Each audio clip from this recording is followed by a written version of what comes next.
Today's presentation of college football is available in high definition on ESPN2 HD.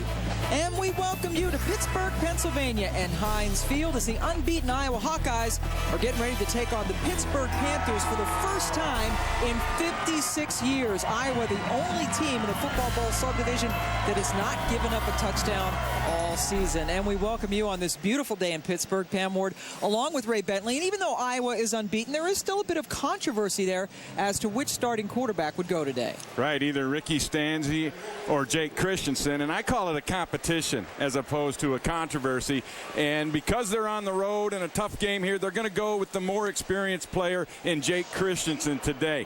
He's a better runner. I think he makes better checks in the running game. His problem is he's got one pitch, the fastball. Doesn't have enough touch on his throws. That's where Ricky Stanzi comes in. He's got better instincts, I think, in my mind, but he needs a little more salt and pepper, some seasoning. And on the other side, Pitt is led by LaShawn McCoy. They call him Shady, and Shady is back after a record-setting freshman year. The kid's got incredible instincts. He's a cutback style runner, but he also has the power. And he's a Sunday guy, and I think you'll see him go that way sooner rather than later. And we expect him to get about 30 touches here this afternoon. Shady is only a sophomore, ran for over 1,300 yards last year as a true freshman. For this guy, Dave Wanstead, who played football here, has come back to be its head coach. But things have not gone as smoothly as Pitt fans would have hoped. They have yet to go to a bowl game, and there were high expectations this year after the upset win against West Virginia last season. Kirk Ferentz, also a Pittsburgh native, like Dave Wanstead, coming off a non-bowl season for his Hawkeyes, but they are off to a good 3-0 start, beating Maine, Florida International, and Iowa State. This is only the fourth time these two schools have ever met. Pittsburgh leads it 2-1, and they have not met since way back in 1952. Been a while. Iowa lost to Pittsburgh in that game 26-14, but none of these students were even a glitter in their parents' eyes back then in 1952. Iowa won the toss here, and they have elected to receive. Luke Briggs is the kickoff guy for the Panthers, who come out in their all-blue uniforms. Yeah, this Iowa team, they look like the Pittsburgh Steelers with their uniforms. Yes, so they look right at home in Pittsburgh, but they are the enemy today. Hampton and Johnson Koulianis are back, and that is Johnson Koulianis. Darrell gets it just inside his 10 and slips down short of the 20-yard line, and that is where Iowa will start after a 10-yard return. So Jake Christensen is indeed back as a starter. He started against Maine and then did not start the last two ball games, but came off the bench last week to lead them to their only offensive touchdown against Iowa State. He really came in and settled the offense down, and I think that's what Kirk Ferentz is looking for here. First game on the road. Iowa has struggled on the road the last several years, so they're hoping that Jake can keep things calm in that offensive huddle. Sean Green is Iowa's running back star. He has 100-yard games in all three contests this year, and he's off to a great start as he picks up about 10 yards before Aaron Berry made the stop. Impact players for Iowa. This is the guy who is not starting, Ricky Stanzi, but we do expect to see him sometime during the game today. Brandon Myers, both of these squads like to go to their tight ends. In fact, he is second in Iowa in catches this year. And there is Sean Green. And he is a beast. He's a pile mover. 100 yards a game in each of the 3 games that they played, and he gets a lot of yards after contact. And he's off to a great start. 10 yards and a first down on his first carry. Here's the second one, and he is knocked down about 4 yards down from the line of scrimmage by Giovanni Chappell, or Chappelle, excuse me, who lost his helmet on the tackle. And Chappelle came up, made a nice hit, but you saw how low he went on Sean Green, because Green's a beast. He's 5'11", 235 pounds. They list him at. That might be a little bit light. I know he came to camp at around 250 this year, and he's worked to get himself in shape. But usually it takes more than one guy to get him down. Green is a junior from New Jersey. Did not play with Iowa last year. Went to junior college to get his academics in order. After playing his first couple of seasons in Iowa City, they go right back to him. And that really is Iowa football behind the big guys in front as he picked up 3 yards. Rashad Duncan on the stop. Yeah, you mentioned Green having the academic issues, Pam. He actually had to grow up a little bit. He's 23 years old, but he was working at a furniture store and going to a community college there in Iowa City and paying all his own bills and all those things that you expect adults to do. And I think it really has helped his perspective. And he said he never a doubt he was going to come back because he just loves football so much. And Iowa loves to have him back. Iowa 39% converting third downs this season. Here they are facing a 3rd and 4. And here comes Christensen's first throw. He has a man out there and just past the outstretched fingertips of Darrell Johnson-Koulianis. Giovanni Chappell was step for step with him. Just a little bit overthrown, and that's been the problem with Jake Christensen, in my opinion. Throwing the deep ball or any ball that you have to have touch on. If he needs to wing it out to the outside or things like that, he can throw the fastball.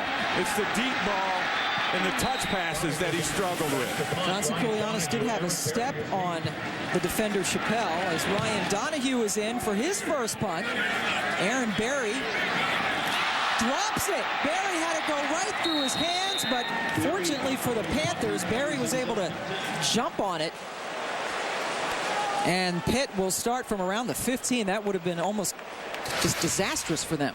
And Bradley Fletcher was the man who was the gunner who got down there in Berry's face. And he almost came up with a great football play. Berry is fortunate that that thing bounced to an area where he could get back on it. That was a 44-yard punt, and they lost 4 on that muff. So here is Pittsburgh's first series. They had a bye week last week. Beat Buffalo the week before that. And here is LaShawn McCoy, and he loses control. And Iowa gets the football.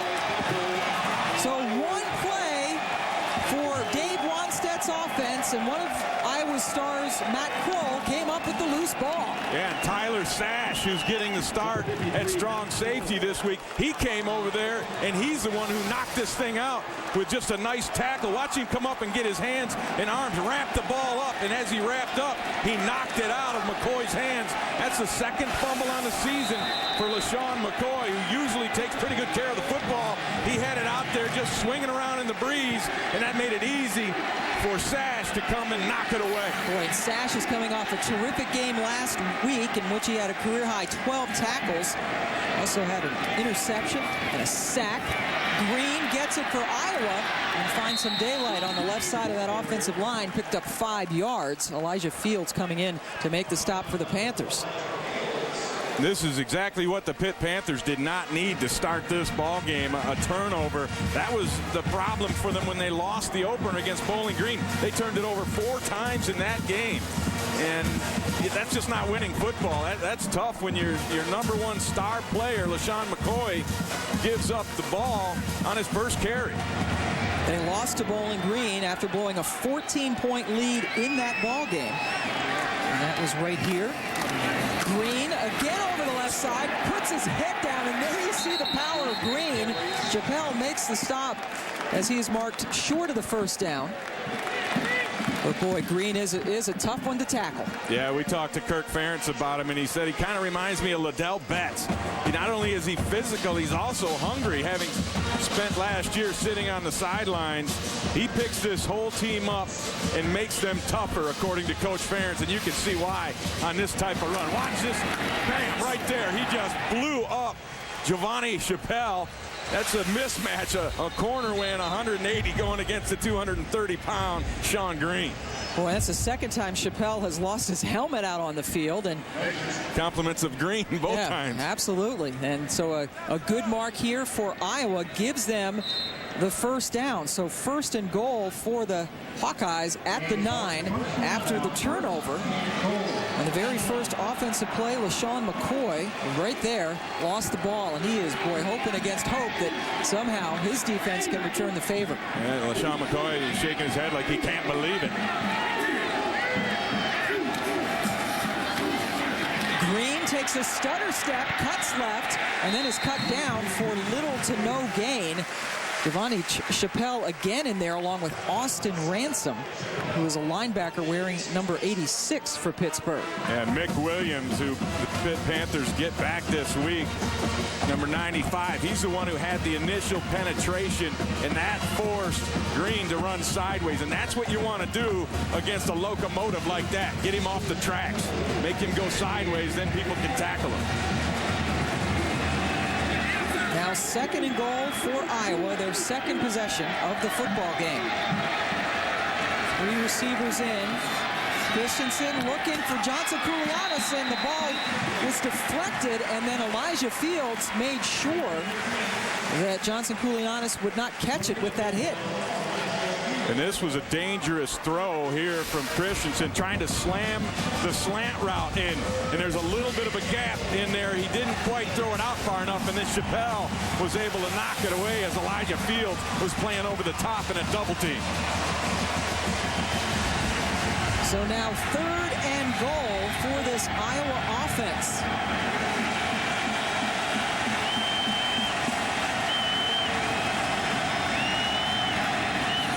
Christensen with pressure up the middle. It's dropped. Andy Brodell had it knocked away by Aaron Berry, actually. So a great defensive play by Berry because Brodell was there.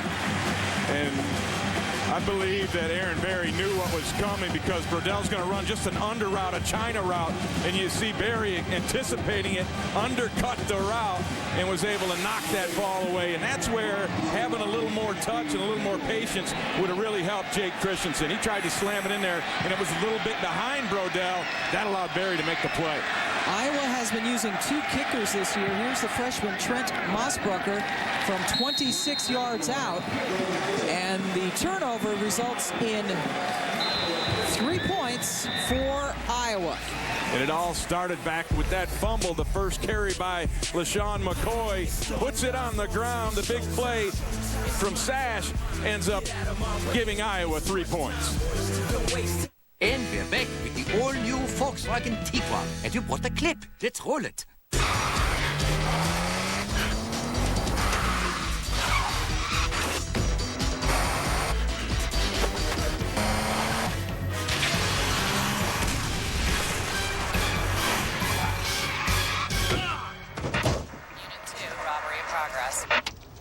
Compact and power-packed. To the rescue. Bravo.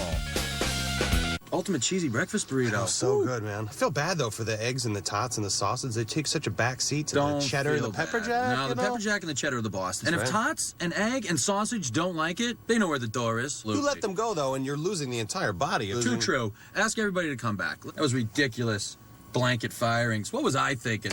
Ultimate cheesy breakfast burrito. New at Sonic. A melty, meaty, tatery morning up and at 'em that can only be made better with one of our premium roast specialty coffees like a Java Chiller.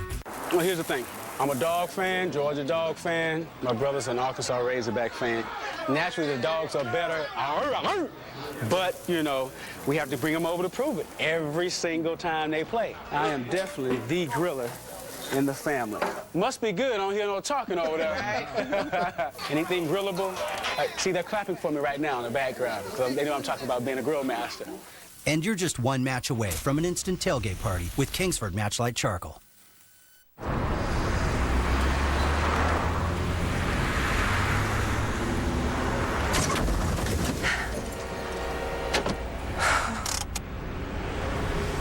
A lot goes through your mind after an accident. But with Liberty Mutual, insurance issues won't.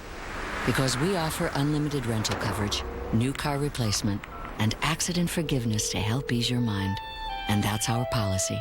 Liberty Mutual Insurance. They tickle, they tease, and you sneeze.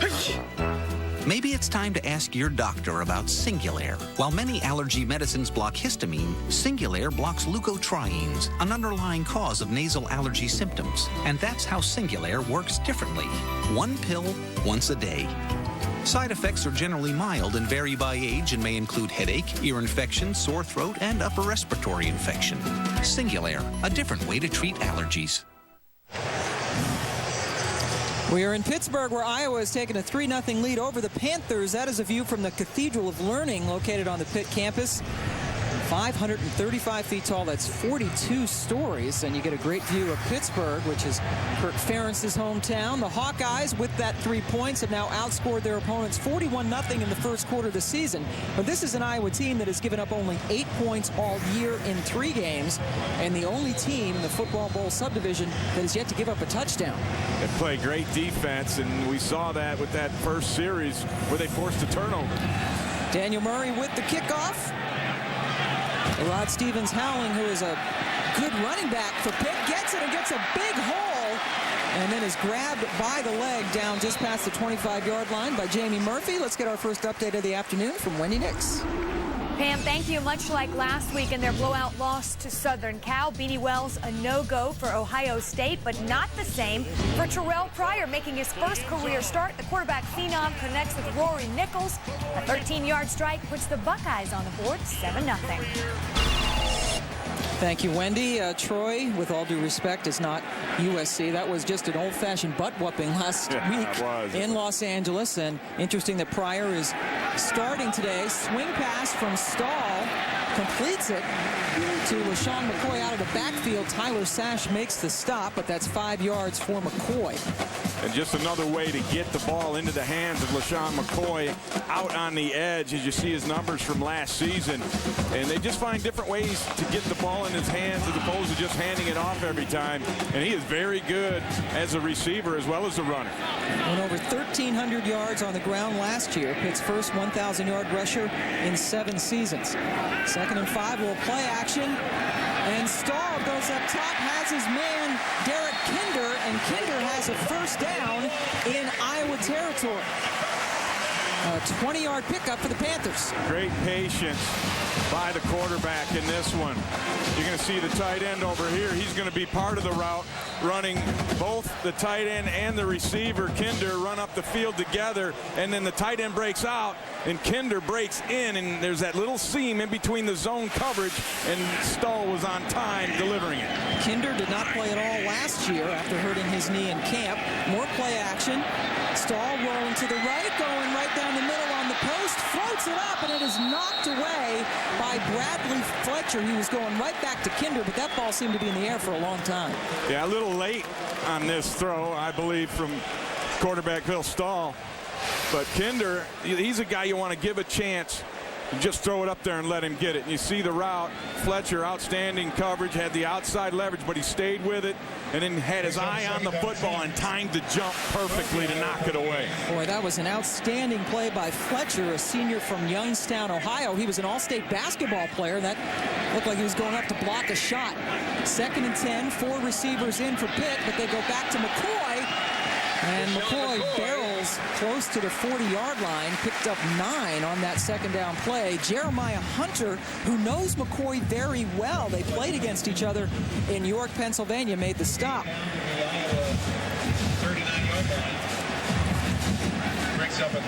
So McCoy gets him close, a 3rd and 1 coming up. And he and McCoy and Hunter rather actually talked on the phone earlier this week about playing in this big game against each other. It's always fun to go against somebody you know, Pam. It just adds a little bit of spice to the mix. A couple of tight ends in right now for Pitt. Oh, they run into each other. Stull and Collins, the fullback, collide, and Collins lost a yard. And that's hard to say who you blame on that one. It looks to me like the quarterback makes the mistake here as he doesn't really get out of the way. It looks like he was a little confused, and they tried to figure out a way to get Collins more involved. And Pitt at the +40 are going to go for this here on this 4th down. Do you like that at 4th and 2? Yeah, I do like it. I would go anytime you're inside the opponent's territory, 4th and less than 2, I would go for it. I'm a gambler type, though. 2 tight ends in again. Play action. They're throwing for it, and they get it. Collins, the fullback who just ran into his quarterback on the previous play, catches it for the Pitt 1st down.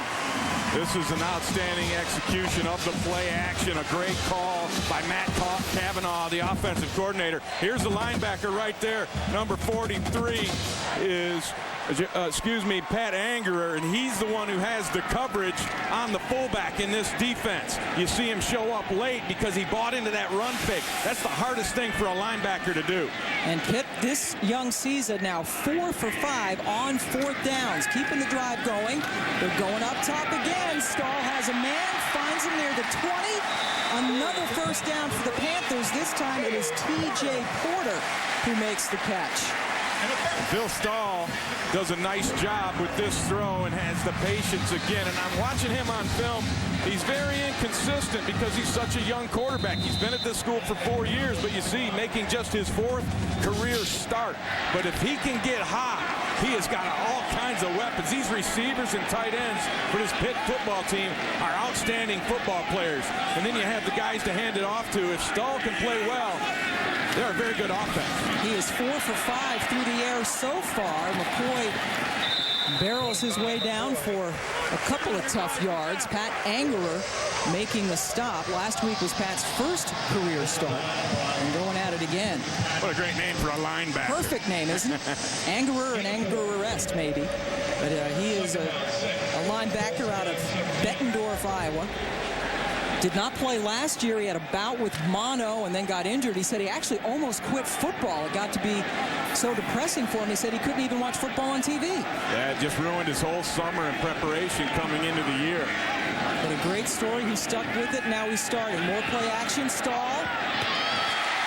finds a man on the sideline, but it's incomplete. That was his tight end, Nate Byam, who could not bring it in. And like Iowa, Pitt likes to throw to its tight ends. Tight ends, especially when you get down inside the 20-yard line, the red zone area, the tight end becomes a much bigger part of the offense. You love the matchups you can get. You get him on a safety or a linebacker. That's usually a tough matchup for the defense.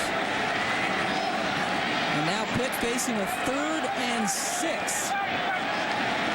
Greg Cross is now in at quarterback. A junior college transfer who's good at this. Keeping it and running. Cross gets the first down. Cross gets the touchdown.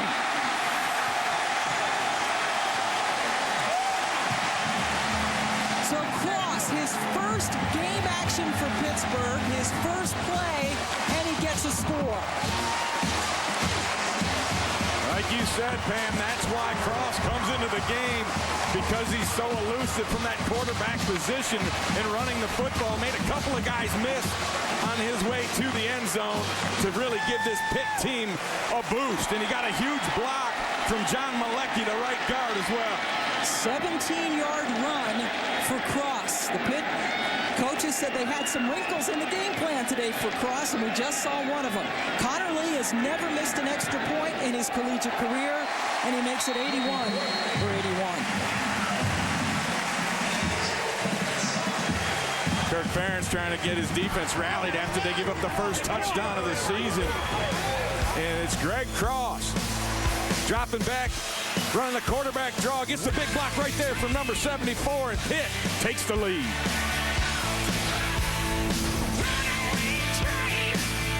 And we're back with the all-new Volkswagen Tiguan. And you bought the clip. Let's roll it.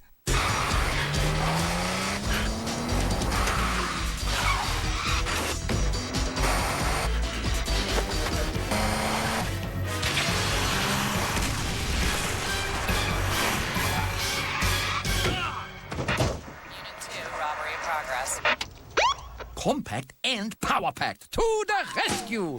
Bravo. I don't have to tell you what athlete's foot is like. It's annoying.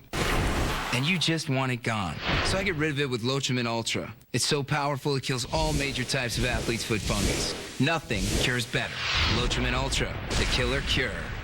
Burn After Reading is the new spy comedy critics are calling hilarious. This is like raw intelligence. And insanely funny. Give me the CDs, the money.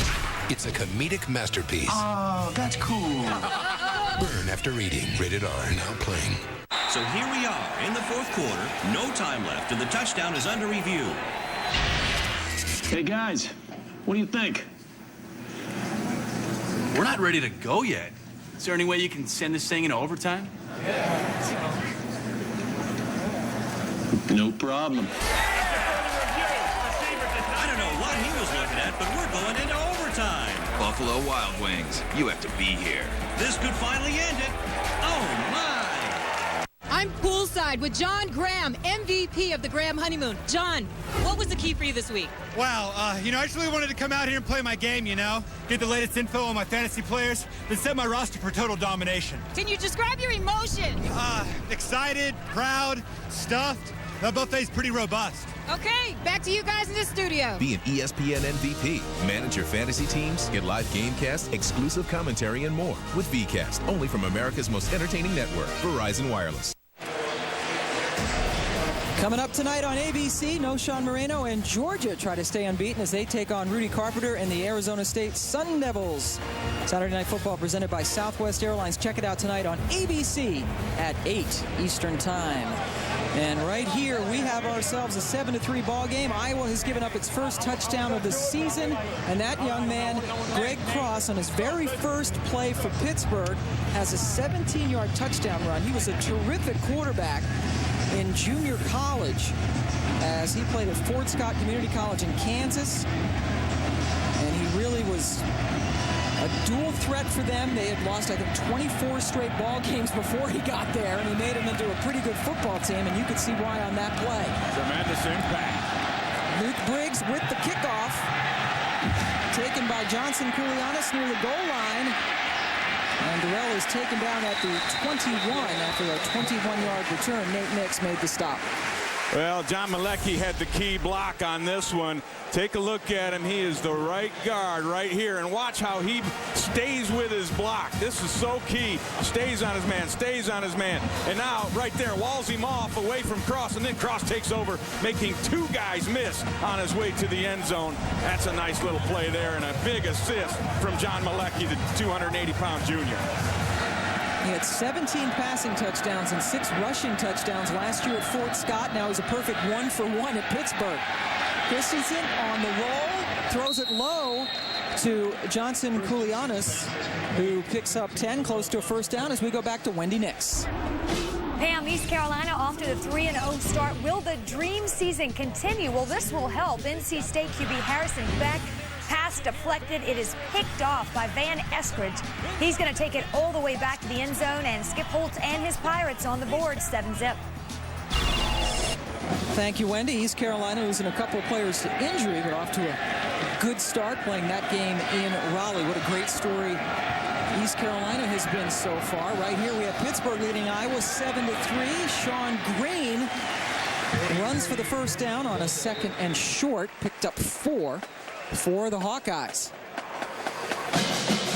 Green has run for 100 yards in all 3 games this year. Iowa has beaten in order Maine, Florida International, and then Iowa State last week. 101 yards in the first quarter against Florida International in that game. And he has run respectively for 109, 130, and 120 yards in his 3 games. Play action, Christensen stepping up and dropped the football, but it came right back to him.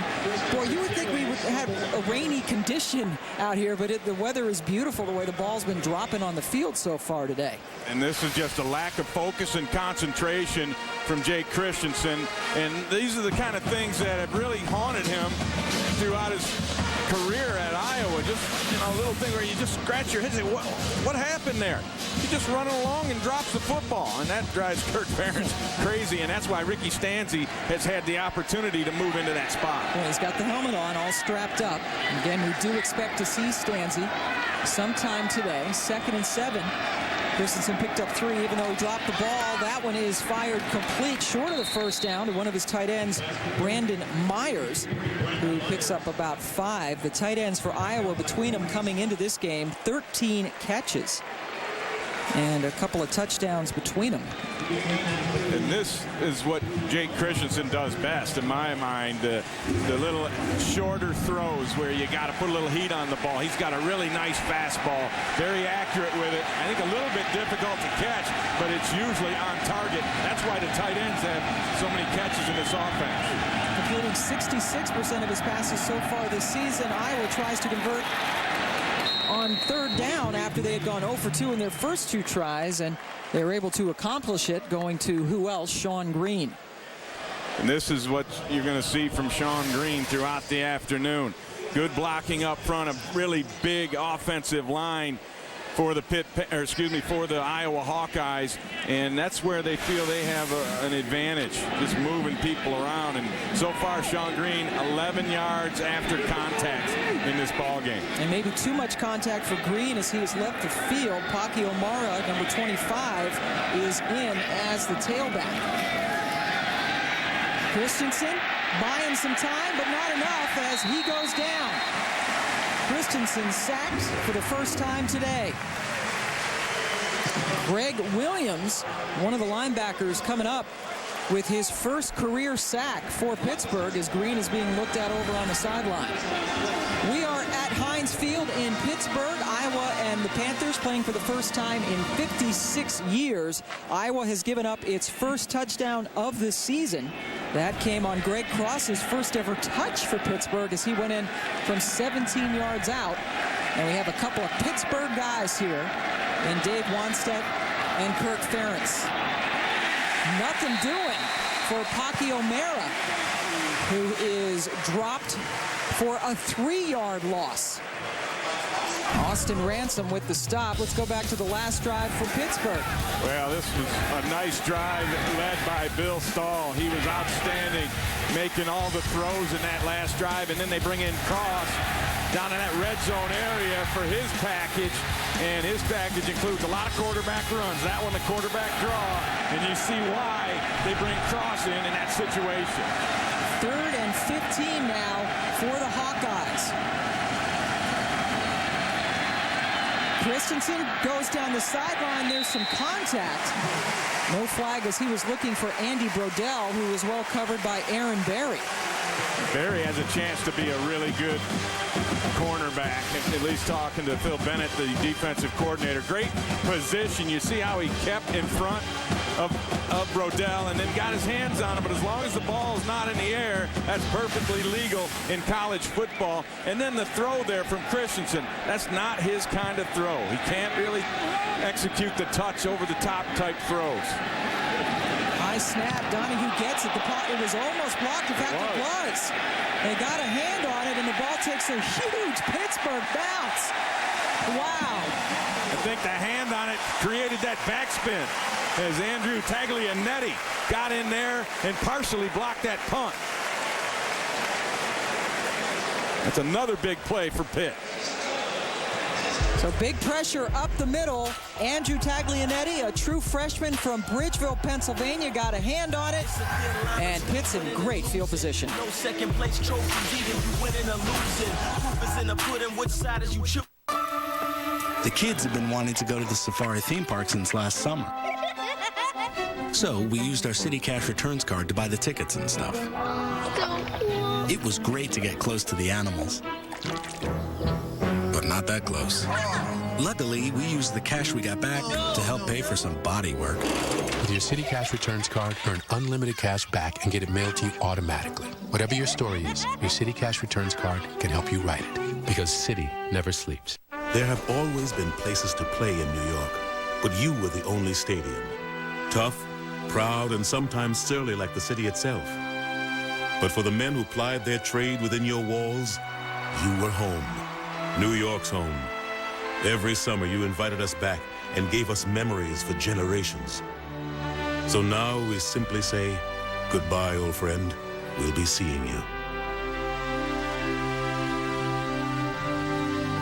Selling your car, truck, or motorcycle can be a nightmare. Big Bucks Auto, it's easy. Call 888-44-BUCKS or go to BigBucksAuto.com. Drive in for your free cash appraisal. We'll buy your car within 20 minutes, even if it's leased or financed. We do all the paperwork. It's simple. No costly ads or psychos coming to your home. No bait and switch trade-ins and not knowing what you're really getting for your car. Don't sell or trade your vehicle until you call Big Bucks Auto. 888-44-BUCKS.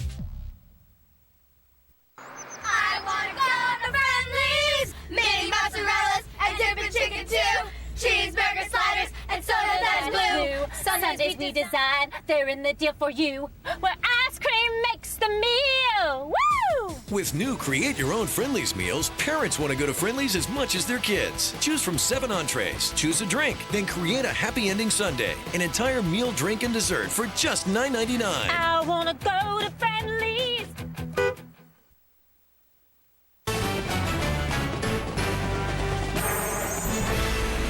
ESPN's College Football, brought to you by Volkswagen, Das Auto, it's what the people want. And ESPN Game Plan. Saturday, catch Miami, Texas A&M and Alabama, Arkansas. We are in Pittsburgh, and yes, the Pitt Panthers and the Steelers not only share this beautiful stadium at Heinz Field, but they share a training complex, a practice complex a few miles away. And a lot of Steeler fans, obviously, here in Pittsburgh, but those jerseys look just like the Iowa jersey. So you could be an Iowa fan wearing your Iowa jersey in the streets of Pittsburgh and not be heckled this week. Exactly, blend right in. So Pittsburgh, after the block punt, goes to its backup running back, Rod Stevens Howling, and he's showing you some talent as he gets over midfield. Billy Stull, the redshirt junior from Pittsburgh, he was a guy who won the starting job last year, but had a season-ending thumb injury in game number 1. So as the coaches pointed out to us last week, he is the least experienced quarterback they have. This is only his 4th career start. And I'll tell you, if he continues to mature and grow, this Pitt offense is going to be something to behold. To me, the only problem right now is that inexperience at quarterback in Bill Stull. And now he's looking upstairs, checks down low, or to a short pass, rather, and that one is incomplete as he was looking for Stevens Howling out of the backfield. He was covered by A.J. Eads. And here is Bill Stull, as it is pronounced, went to Seton LaSalle High School. And, boy, there's just been so many great quarterbacks from here in western Pennsylvania, following in a long line of talent. And he decided to stay home and play his college ball right here in Pittsburgh. I've seen Bill Stull on film, and he's kind of a little inconsistent early here in his career this season, but so far today, he's been right on the money. 4 receivers in on a 3rd and 5. He has time, and he has a man. First down, Panthers. Cedric McGee picking up 10 yards, and the Panthers continue to move the chains. Right on time from Bill Stull. You see him, he's going to make that catch, set his feet up, and then bam, let that thing go. And McGee is a guy who makes all kinds of big plays for this offense. Just an incredibly talented receiver who got his opportunity when T.J. Porter had a bad toe in training camp. And McGee got in there, and it's hard to get him off the field making the plays that he makes. McGee's uncle is none other than Michael Irvin, so wide receivers running in the family. 1st and 10 now as we're inside of 30 seconds, and Stevens Howling gets the carry and picks up 4 more. And that could do it for this first quarter, a quarter in which Iowa has given up its first touchdown of the season. And Pittsburgh will take a 7-3 lead into the second quarter. Dave Wanstead knows how important this game is against Iowa, and so far so good for the Panthers.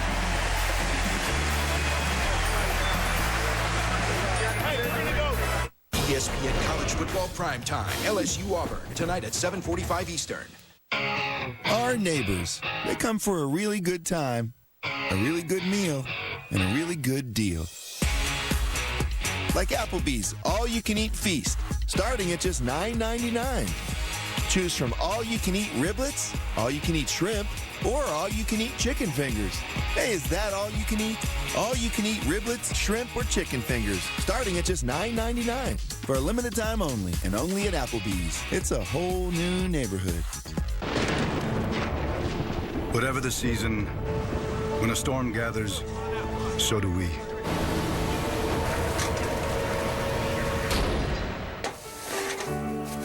The State Farm Catastrophe Team.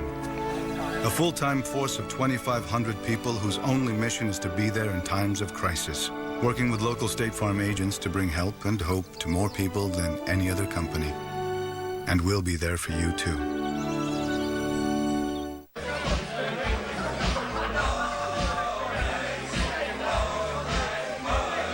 Hi, LL Cool J.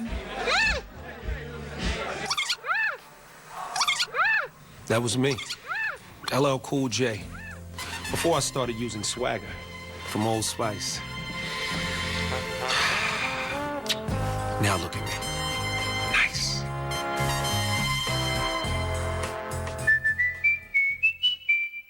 En we're back with the all-new Volkswagen Tiguan. And you brought the clip. Let's roll it.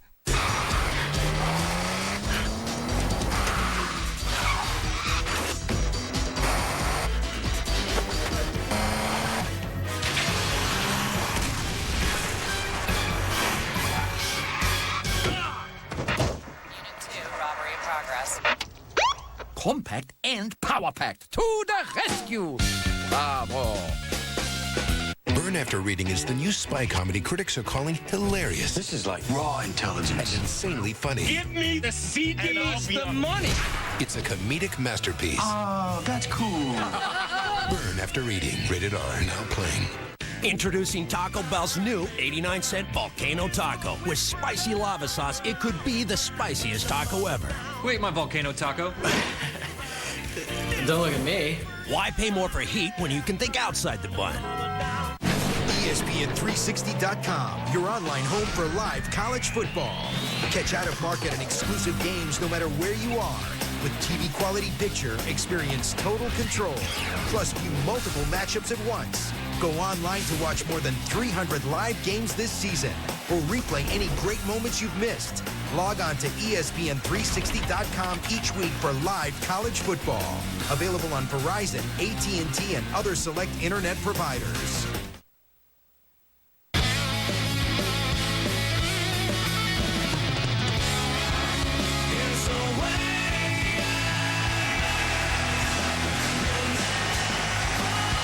Second quarter about to get underway. That is Greg Cross, whose 17-yard touchdown run and his first touch as a Pitt Panther has resulted in the first touchdown against Kirk Ferentz's defense all season. Iowa getting its 3 points on a Trent Mossbrucker 26-yard field goal that resulted after a short field when LaShawn McCoy fumbled the ball away for the Panthers.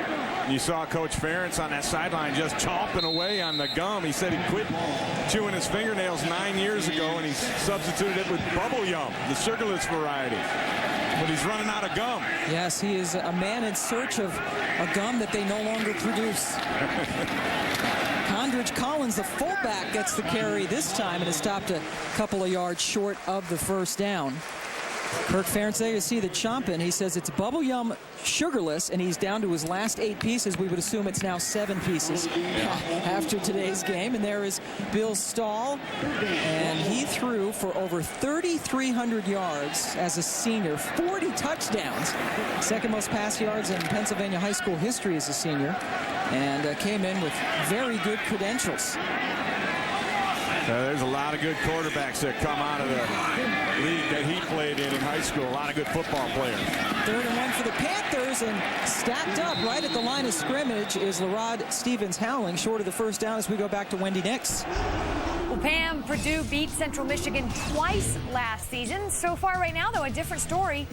Central Michigan's Dan Lefevre, the 8-yard screen pass to Ontario Sneed makes it 7-3 Chippewas at the end of the first quarter. Pam? Thank you, Wendy. And you just made Ray Bentley's day, the former Chip, who seeing his guys get out to a 7-3 lead against Purdue. And look who's going for it again on 4th down.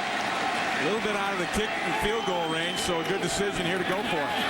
And for the second time, they have converted the 4th down, and a flag comes down. That's going to be hit out of bounds on Lerod Stevens-Howling.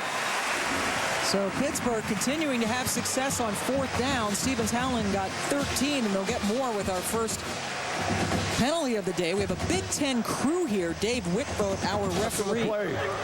Personal foul, late hit, number 30 on the defense. Half the distance to the goal line. Automatic first down. Brett Greenwood should know better than making this late hit. But the play was successful because of the speed of Stevens-Howling.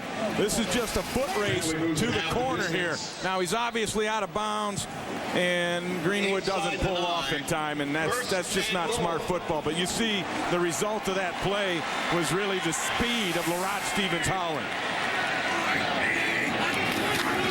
So a 1st and goal from the 8. As Stevens Howling continues to be in the backfield in favor of LaShawn McCoy, and Pittsburgh likes to rotate these two running backs. I know, Ray, you really like Stevens Howling, but they like to rotate them not by play but by series. Yeah, they feel like they get a better rhythm if they're in there for an entire series, although Stevens Howling coming out now because they're going to a wide receiver set where they won't have a running back. It's just a fullback in there. Yeah, excuse me, as you saw McCoy being the team guy, giving him the pat on the head as he came off the field. Condridge Collins is the fullback, and a timeout is taken before the play gets off the ground as Pittsburgh wants to get the timeout. And we will take one as well. Pittsburgh up 7-3 and looking for more when we come back.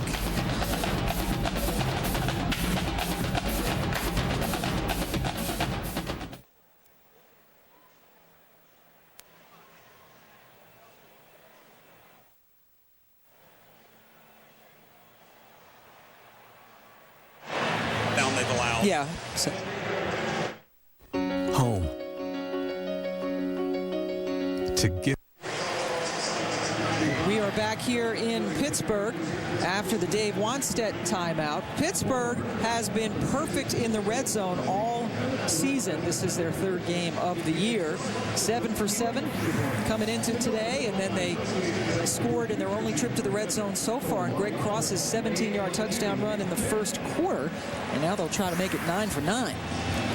And Dave Wannstedt has to be very happy with the way his team has come out and played here early on. He thought the bye week came at a pretty good time for him. It allowed a few guys to get healthy and then also just to clean up some things. He felt like they were only hitting at about 70% of their capability team-wide. And so he felt that little week off that they had hopefully allowed him to kind of clear that hurdle and get that other 30% he thinks still in the tank. Good time for a bye week with Iowa coming to town. 4 receivers in. 2nd and goal from the 6. Stull floats one up, corner of the end zone. And Derek Turner and Bradley Fletcher locked up there as the ball falls incomplete, and it's 3rd and goal. And Stull just throws this one a little too far. I think that's going to be part of the maturation process of him getting on the same page on that fade route. I think you have to throw the fade route to give your guy a chance. And if you're going to throw it too far, nobody has a chance. They have some good size, too, in the receivers here at Pittsburgh. Turner 6'3", Kinder 6'1", McGee also 6'1", along with T.J. Porter. And then Jonathan Baldwin, the true freshman, is about 6'6". They really like him. Stull keeps it on his own, dives into the end zone and scores. So Pittsburgh has 2 scores, both of them coming from their quarterbacks running.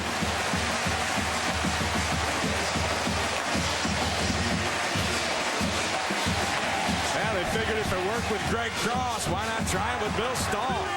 And the spread formation is what really opens this up. Iowa only had 5 guys left in the box. Pitt had 6 people to block, the 5 linemen and their fullback. It was just a numbers game. Stull's first career rushing touchdown. And Connor Lee stays perfect in his career in hitting extra points. So Billy Stull, the junior from right here in Pittsburgh, hanging on to it. And like Greg Cross before him, finding the end zone. Iowa's now given up 2 touchdowns on the season.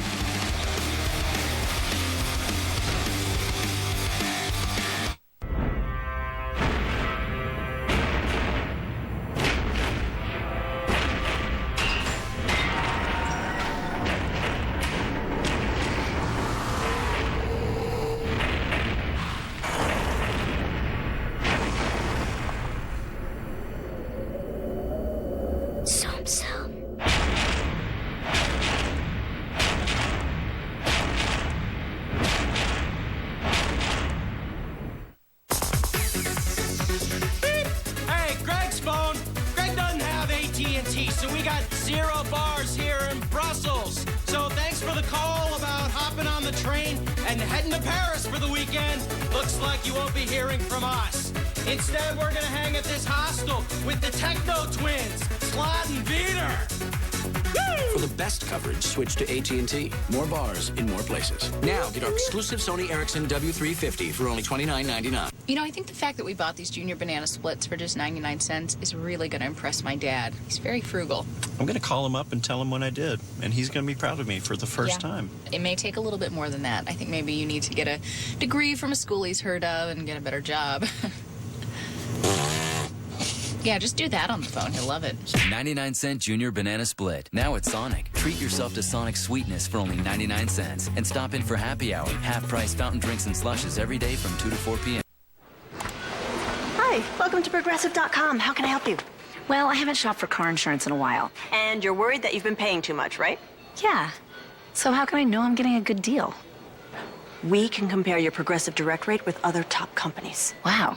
Seriously? Yeah. Look at the deal we just got him. That's a new pair of shoes. Yeah, or a big tricked out name tag. Making sure you get a great deal. Now that's Progressive. Call or click today. Checkers got a hot new taste. That's a slam dunk. The new Buffalo Chicken Sandwich, hand-dunked in Frank's Red Hot Buffalo Sauce with lettuce and ranch for that hot and cool Buffalo flavor. The new Buffalo Chicken Sandwich. Right now, get 2 for just $3. You gotta eat. Little place, big taste. That's Checkers. Open till midnight or later. Purchase price. Coming up tonight, 2 of the top teams in the SEC meet. Les Miles and LSU going into Jordan-Hare Stadium to take on the Tigers of Auburn. College football primetime presented by Hampton Hotels on ESPN tonight at 7:45 Eastern. Also available on ESPN Radio. That matchup usually so crucial in the SEC West. And here, Billy Stull has scored his first rushing touchdown of his career. And Pittsburgh leading Iowa 14-3.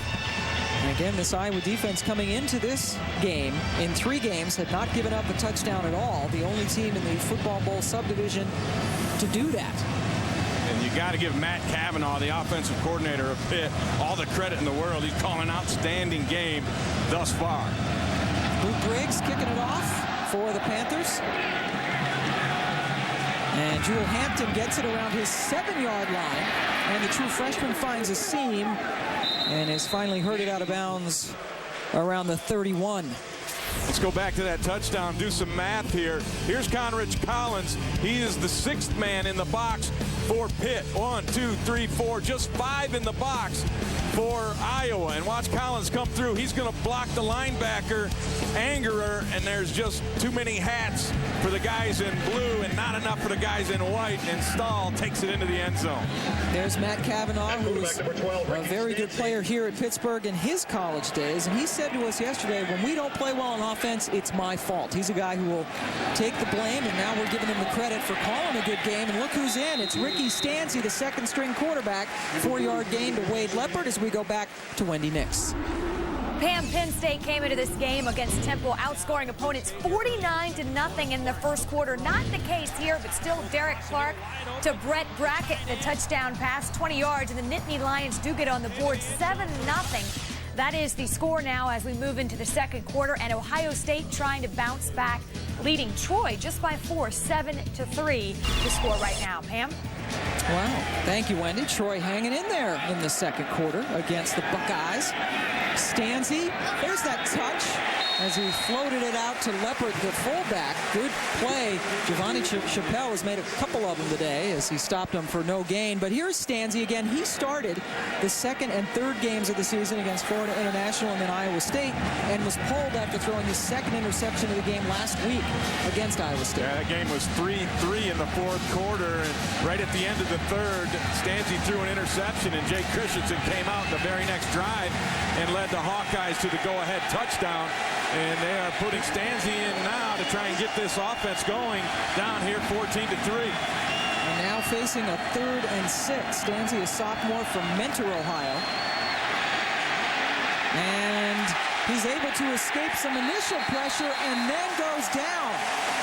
Austin Ransom making the stop, the converted wide receiver coming up.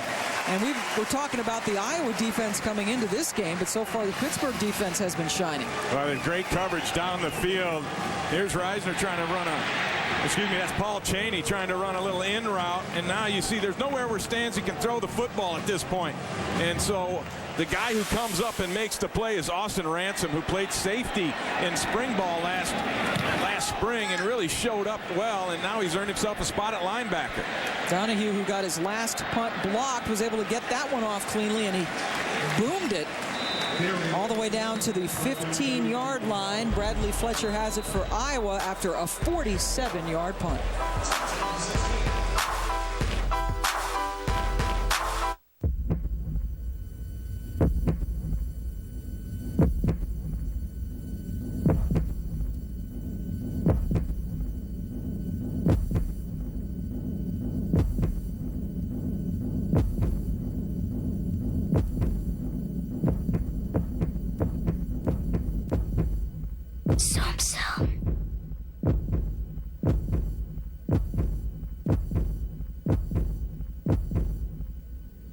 Enjoy your tastings. These people have no idea the pasta they're about to have was actually delivered by Pizza Hut. What does she got? Mac and cheese with the bacon. It's so decadent. The flavor just comes out.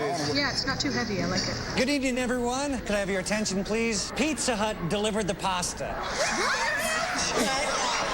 Good. They love Toscani pastas from Pizza Hut, like our newest recipe, premium bacon mac and cheese, meaty marinara, or creamy chicken Alfredo. 3 pounds delivered with breadsticks for $12.99. Now get pasta from Pizza Hut. It's time saving energy costs less. It's time guaranteed low prices got even lower. We know times are tough. That's why the Home Depot is lowering the cost on hundreds of items throughout the store, including energy-efficient ones like ceiling fans and programmable thermostats. So the products that save you the most money will save you even more. The Home Depot. You can do it, we can help. Jack Link's Beef Jerky presents Messin' with Sasquatch. 5 feet from the hole, right here.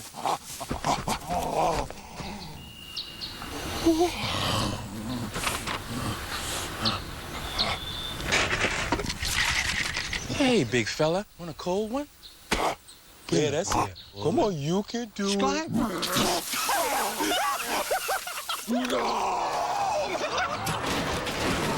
Jack Link's Jerky. Feed your wild side. I won't miss this place.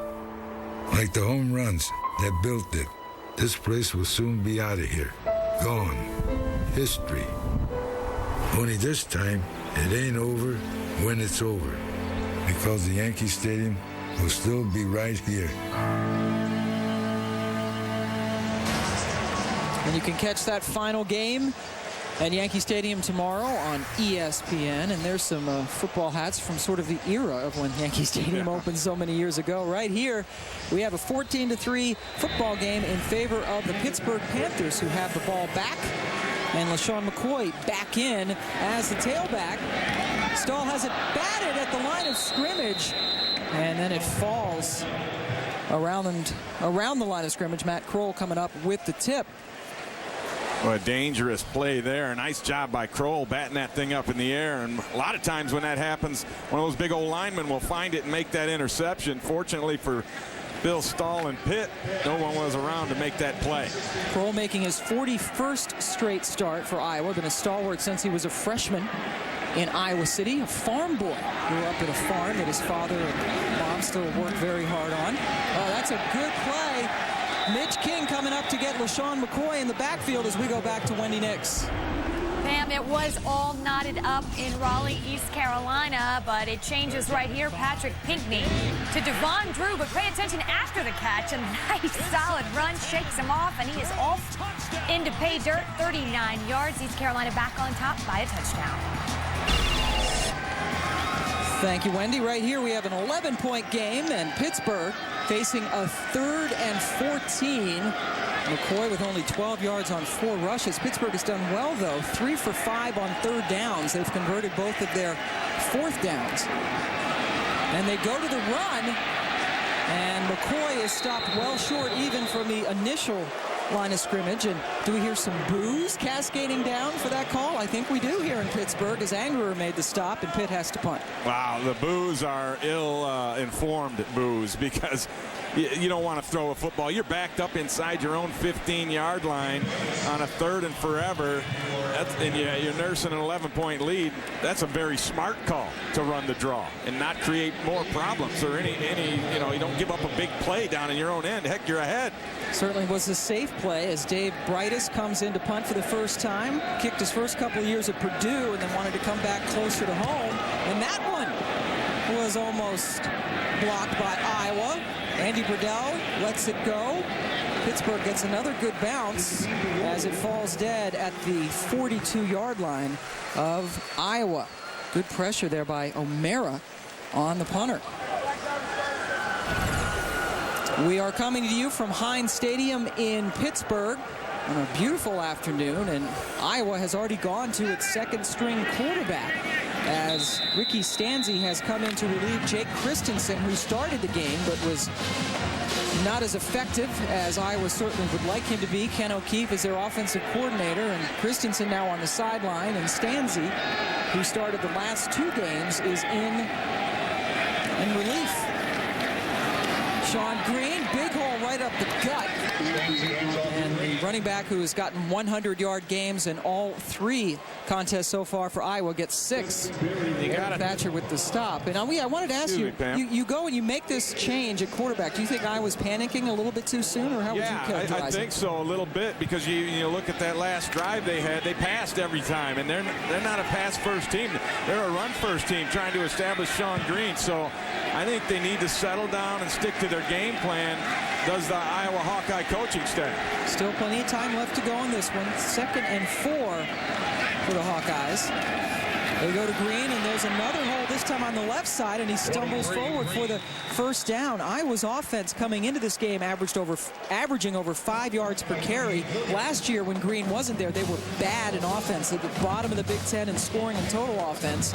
Averaged only 3.5 yards per carry as a team last year. They need to saddle up that horse right there and ride him. And that'll open up the passing game. That'll bring the Pitt defenders down into the box, and then you'll have some matchups on the perimeter, and you'll have some play action, as you saw a look at Ken O'Keefe, the offensive coordinator for the Hawkeyes. Green, 10 carries for 50 yards, and when you can run well, you can open up the play action as Brodell takes a lick. But he gets it for a 6-yard gain for Iowa. D is for Dover, also for Delaware. Driver's going to go in the monster mile. Kyle Busch tries to return to his winning ways and chip away at Carl Edwards' point lead. The NASCAR Sprint Cup Series at Dover, presented by Principal Financial Group on ABC tomorrow, starting with NASCAR Countdown at 1 Eastern Time. I thought D was for defense. Oh, of course it is for you. There's always a big day in Delaware when that race comes. They go, the NASCAR guys, twice a year to Dover. 2nd and 4 here for Pitt, or for Iowa on offense. Green gets run into right near the line of scrimmage, but look at him go. He continues to keep his legs going. Lost his helmet. Greg Williams was there to meet him. And that's what I mean by a pile mover, although give Pitt credit on this one. That pile moves sideways with the push. And here's Green. You're going to see him get the shoulder square and just lower the boom. He jumps in, knocks Greg Williams back, and then Scott McKillop, who is the leading tackler in the nation from last year and a heck of a linebacker, he finishes off the play along with a little help from Greg Williams, who made the initial contact. But McKillop is a fun guy to watch play football. His coaches say nothing that he does is pretty, but it's usually effective. I think it's pretty. Yeah, you would. He averaged 12.5 tackles a game last year, and Stanzi was able to complete that pass to Trey Strauss as flags are down. Boy, Stanzi had big pressure coming at him from Jabal Sheard. Yeah, and Sheard totally avoided the block from Sean Green. And that's how he got his pressure. Nice job of Stanzi hanging in there with that pressure.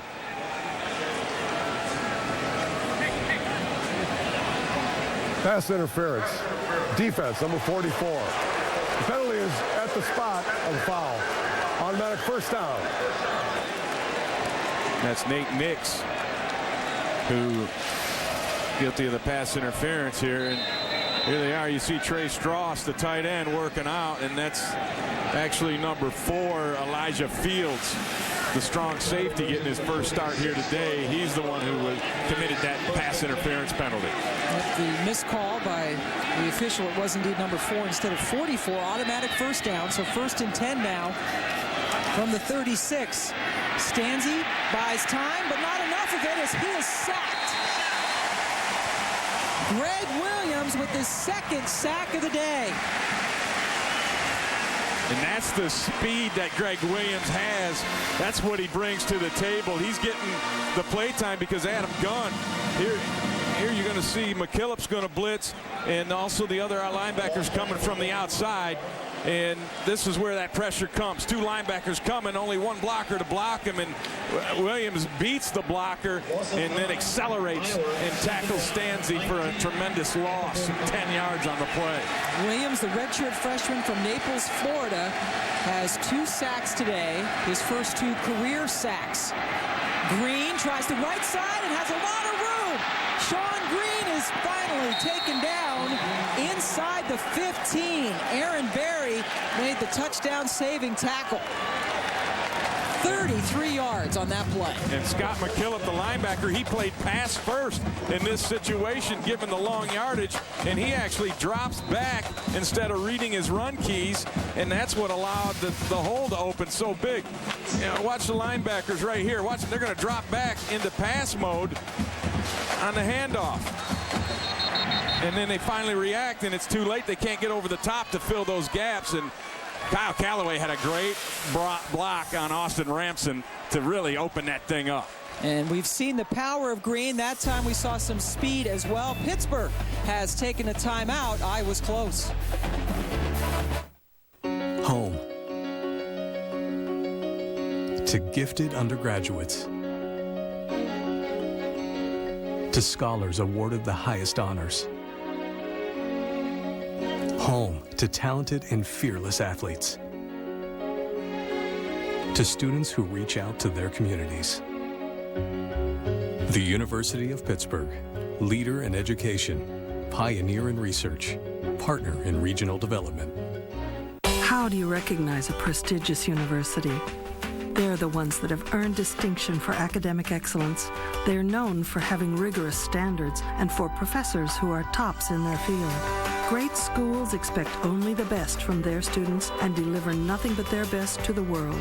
The University of Iowa offers students a world-class education. For over 160 years, we've earned our place among America's great schools. The University of Iowa.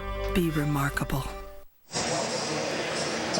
Pittsburgh, Pennsylvania, the confluence of the rivers. Yes, the Monongahela and the Allegheny turn into the Ohio. Thank you for handling that for me. No problem. Beautiful day here in this football-crazed town. Pittsburgh had just called a timeout. 1st and 10 now for Iowa.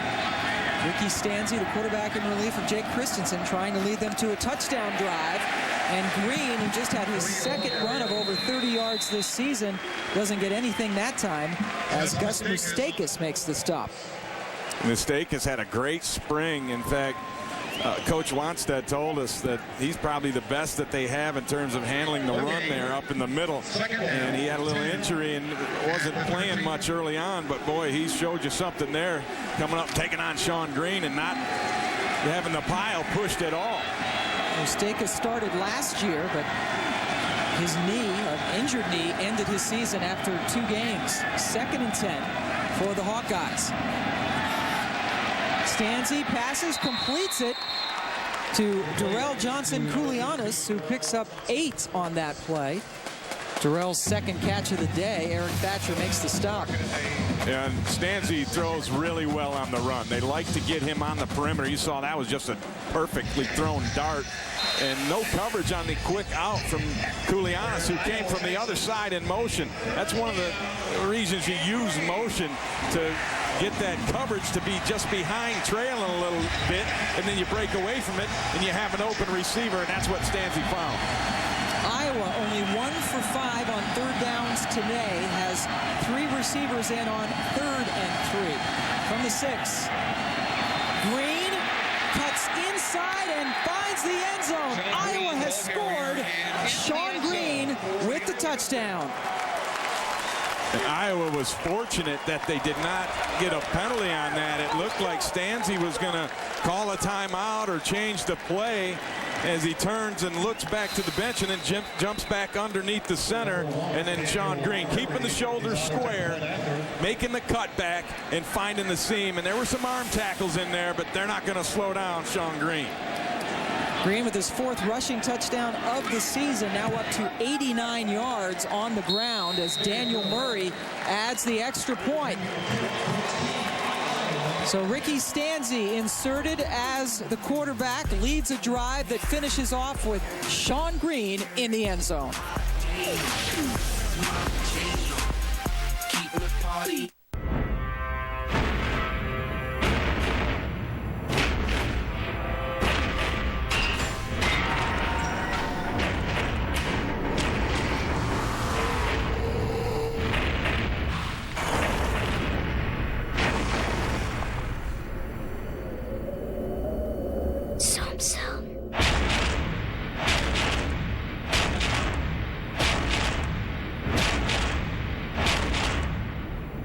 They tickle, they tease, and you sneeze. Maybe it's time to ask your doctor about Singulair. While many allergy medicines block histamine, Singulair blocks leukotrienes, an underlying cause of nasal allergy symptoms. And that's how Singulair works differently. 1 pill, once a day. Side effects are generally mild and vary by age and may include headache, ear infection, sore throat, and upper respiratory infection. Singulair, a different way to treat allergies. Consider this. Your 99-cent double stack is actually appreciated in value. How so? Well, can I have $1? Sure. Now can I have your double stack? No. Hey. Teacher, student. Wendy's Double Stack Cheeseburger is 99 cents that tastes like more. One of 3 way better 99-cent sandwiches on Wendy's Super Value menu. It's way better than fast food. It's Wendy's.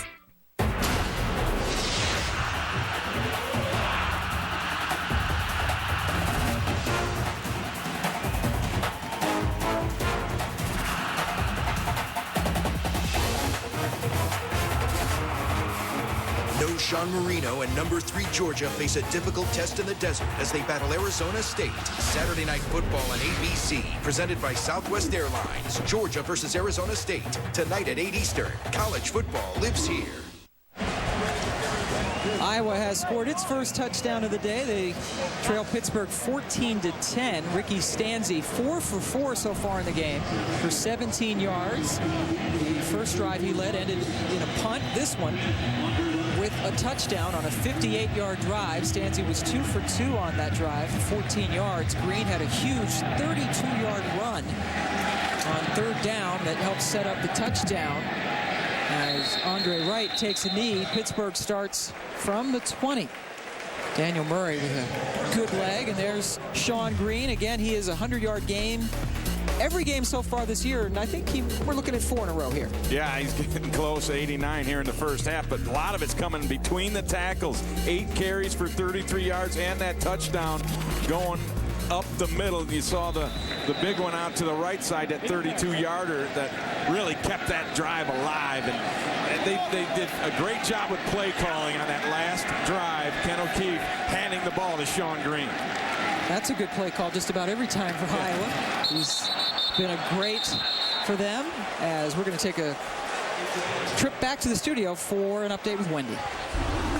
Well, Pam, it is a watershed day in the SEC, to be sure, and perhaps one of the bigger questions, is Bama back? Well, I'm not sure, but this will certainly help the cause. Glenn Coffey off and running 87 yards for the touchdown. Bama up big in Arkansas. They're going to kick that extra point. It'll be 21-0. Wow. I think Bama's back. Yeah, at least that's still in the first quarter, right? Goodness. So Bama off to a great start in Arkansas. Some terrific SEC matchups today, as you would expect, now that they're into conference play. Such a great conference. After an incomplete pass on first down, McCoy lost the ball, but it was out of bounds as he was forced out by Spivey. 6 yards for LaShawn McCoy. nicknamed Shady. Watch this last play. Both guards for Pitt are going to pull, and they're going to run right into each other. Bam! Whoop, somebody got the wrong signal there, but LaShawn McCoy, it didn't really matter. He just busted outside. But there was confusion in the call, in the huddle. Both guards thought they had to pull responsibility. Stevens Howling giving McCoy a break on 3rd and 5. And that pass is thrown out of bounds in the vicinity of O'Derrick Turner. Pittsburgh with the 3-and-out here. And more confusion because Turner wasn't on the same page as Bill Stull, and so Stull throws it. He expected Turner to stick the foot and run a little comeback. Turner kept going. Stull throws it to open air. That was a very poor series for the Pitt offense, and that's been their problem this year. They come out, they move it down the field, they're looking great, and then they come out and they have two guards pulling, slamming into each other. They got a receiver running one way and a quarterback throwing it the other. They just have not been able to maintain consistency. Andy Brodell, who took the punt back for a touchdown last week against Iowa State, waiting for this brightest punt. And it's a knuckleballer that goes out of bounds at the 28-yard line. Coming up tonight on ABC, we're talking about the SEC, but here is a great interconference matchup as Georgia takes on Arizona State. How about that? Georgia's ground attack going to try to get it going in a very hostile environment. Saturday Night Football presented by Southwest Airlines on ABC tonight at 8 Eastern. Georgia keeps winning and they keep dropping in the polls. Now at number 3. How about that? Safe to say that USC is the best team in the country right about now, at least looking like it. Yeah, they would get my vote as number 1, no doubt about it. So Iowa with 2 minutes and 42 seconds and 3 timeouts left in the half. Tony Moeaki, the tight end, breaks the tackle and is pushed out of bounds by Eric Thatcher. But Moeaki back in there, did not play the first couple of games because of an injury. His first catch of the season is a huge one.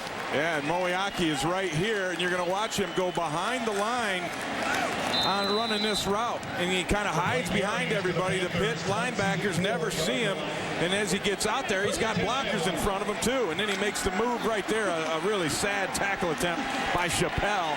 And Moeaki, who has suffered through injuries, is an impact player in this offense when he's healthy. 48 yards on the game, 4 short of his career long. Johnson Koulianos shakes one would-be tackler. Eric Thatcher credited with yet another tackle, but you could really see with Stanzi in control, this Iowa offense is firing. Hasn't it really settled them down? You get a sense of that just watching with Ricky Stanzi in there. They're not as frenetic as Jake Christensen. That's kind of his style. He's almost like a wild colt running out in the prairie in the fields, just untamed, whereas Stanzi comes in and lends some calm to the situation. Stanzi is 6 for 6 for 71 yards through the air. Make it 6 for 7 because that was batted down by Jabal Sheard, intended for Sean Green. With 1:29 left to go in the half, Iowa facing a 3rd and 4. Jabal Sheard getting his opportunity because they lost Doug Fulmer to injury in camp, and he has come in and really showed that he's a playmaker. One thing, though, he's got to get used to is playing that 60-70 snaps a game. Just not quite, doesn't understand the recovery that you have to have. He's awful sore, complaining to Coach Monstead. Just a sophomore out of Florida. A little jump pass into the end zone, and it should have been caught. Darrell Johnson Koulianos had an opportunity for the score. But boy, Stanzi really had to improvise on that throw. Eric Thatcher got the hand in just in time to knock this thing out. This is an all-out blitz. Watch these guys. They're going to be coming in on the blitz. So you got man-to-man coverage up top. Thatcher on DJK, and the throw is not bad at all. But look at the coverage. He's going to make the recovery and then get the hand in there just in time to knock it away. Daniel Murray in for a 35-yard field goal attempt, and that one won't get it done as he sails it wide. So Iowa with another good drive, but this time they come away with no points as we go back to Wendy Nix. Pam, thank you. Coming up on the KFC halftime report, after that debacle last week at the Coliseum, Ohio State back on track. Still no Beanie Wells, plus the Nittany Ryans rolling so far over Temple. And we're going to hear from the game day crew at the LSU Auburn game. It's all coming at a half. Pam, right now, though, back to you in Raleigh. All right, Wendy and Robert, we look forward to your halftime report coming up. We've had a good first half here so far. Iowa getting things going here in the second quarter, but still trailing Pittsburgh 14-10. Stevens Howling is the running back, and he is piled up at the 20, and some more boos from the Pitt offense, crowd. They want the offense to open up a little bit. This is a really tough crowd here, and watching some of the Pitt games on tape earlier, you hear a smattering of boos from time to time, and these people have to understand the field position that they're in. In this situation, Matt Cavanaugh, you're even going to call a draw or a screen, and maybe you bust one out. But you don't want to start slinging the ball around backed up inside your own 20 and, you know, make a mistake, and all of a sudden now you're going to give up points when you have a nice 4-point lead going in at halftime. So I understand what where the crowd's coming from, but you got to also understand the nature of this game and that it's a long game. They don't need to score right now. And then with the time running down in the field position, you really don't want to do that. And they only have one timeout. Iowa taking a timeout because they're thinking, heck, maybe we can get the football back if Pittsburgh's going to play it this conservatively. Dave Wanstead coming back to coach at his alma mater. And they have run the ball more than they have thrown it. Yeah, and so far. They would prefer it be even a little more heavy on the run side. Bill Stull out of the gun. Another handoff and some more boos. King and Kroll, the two veterans, converging on Stevens Howland. Yeah, they did a great job of getting rid of blocks, and they're starting to show you some things up front here. There's Matt Kroll. Watch what he does to his blocker. He's just going to throw the guy right out of the way, get rid of him, and then get up the field in penetration. And Mitch King did about the same thing, and those two guys are real close. They've been former roommates, and they've been pretty much attached at the hip from the beginning, and they're almost like the odd couple. Mitch King with the long hair and the kind of a wild man demeanor, whereas Matt Kroll is more of a buttoned up kind of guy. So it's a real interesting juxtaposition with those two guys' personality. Matt Kroll is the farm boy. They took their recruiting trip together. Saturday night, two of the top teams in the SEC meet. Saturday night is tonight, as you can check out LSU and Auburn. College football primetime presented by Hampton Hotels. That's on ESPN tonight at 7:45 Eastern. You can also hear it on ESPN Radio. Two top 10 teams in the SEC. 4 receivers in for Pittsburgh on 3rd and 10. Will they open it up now?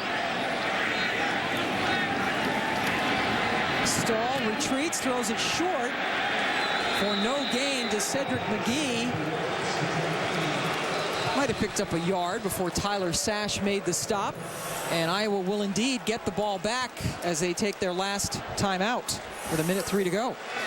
And this gives them a great opportunity for a punt return. Andy Burdell brought one back 82 yards to the house last week. That really broke open that game against Iowa State.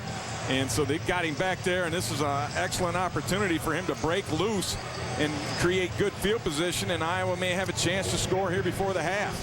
Brodell, the Big Ten Special Teams Player of the Week, thanks to that career-long punt return for the touchdown, officially 81 yards. It was the first Iowa punt return for a touchdown since 2005 when Javon Johnson took one 90 yards. So 3 straight 3-and-outs now for this Pittsburgh offense. Brodell waits at his 37.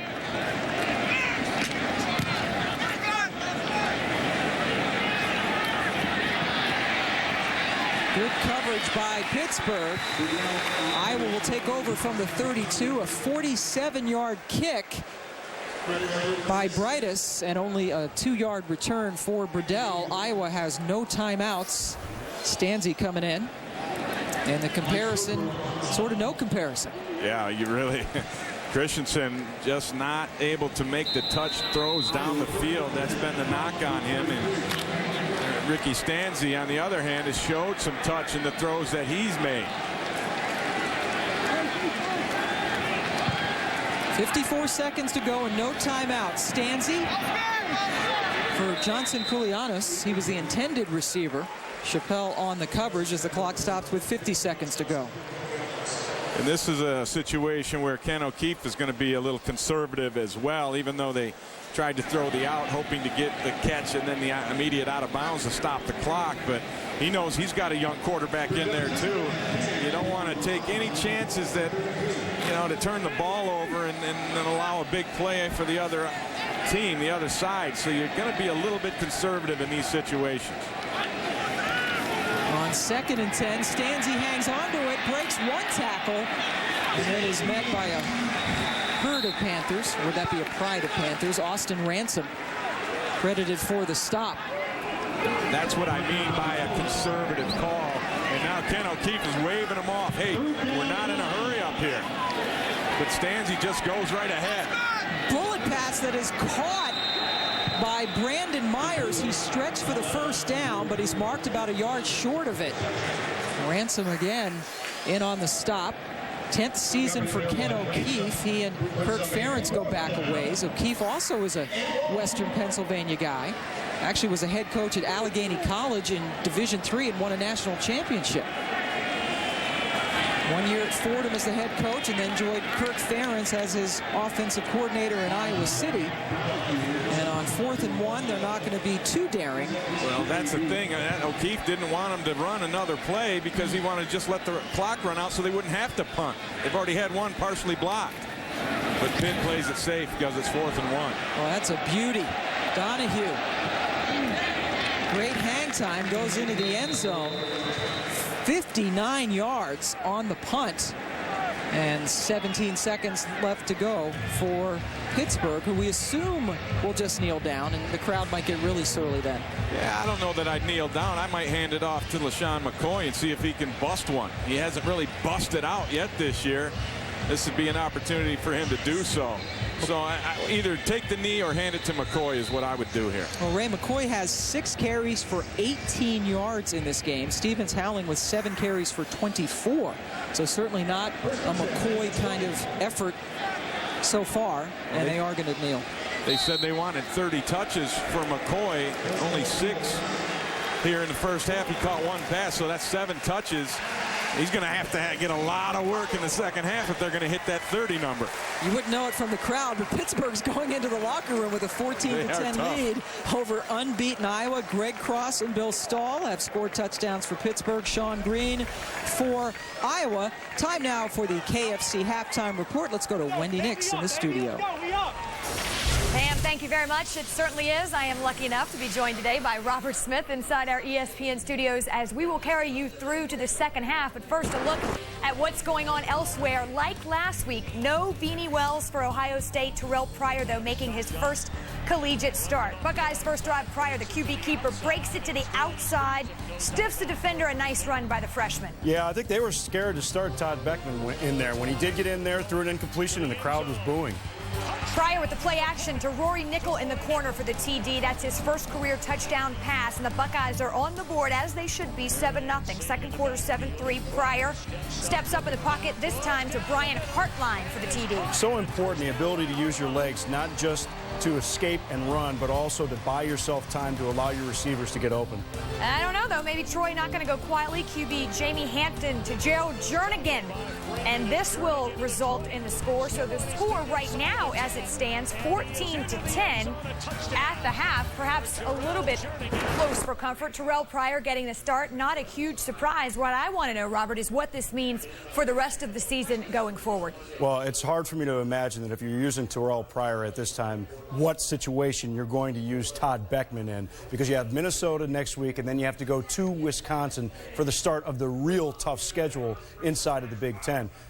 Clearly, they're using him now at this time to get him ready to take all the snaps, because there's nothing that Todd Beckman offers you that a Terrell Pryor doesn't offer you if he continues to pick up the offense the way that Jim Tressel said that he was earlier in the week. Last week, perhaps a defining moment for those quarterbacks as we look forward to the rest of the season, but also for East Carolina, the Pirates off to a 3-0 start despite a scare at Tulane. What's going to happen facing NC State today? We'll take a look after the break.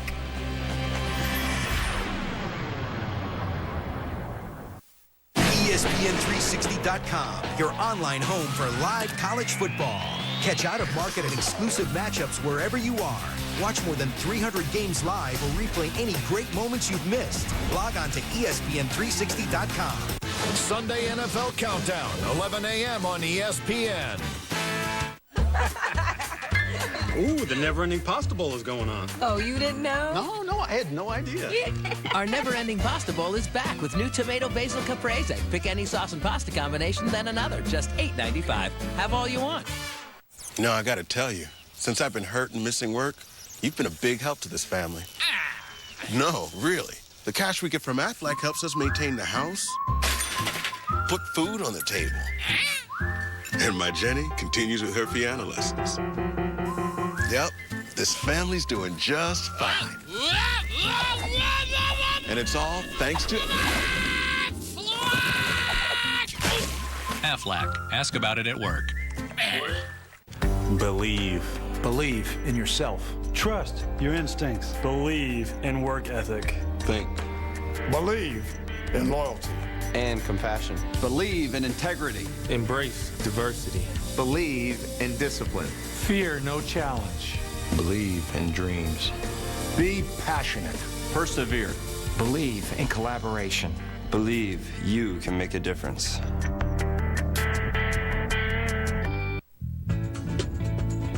At Gold Pack, we will pay you cash for your old gold or unwanted jewelry. No matter what you send in, Gold Pack guarantees payment. 100% satisfaction guaranteed, or we'll send your jewelry back at no cost to you.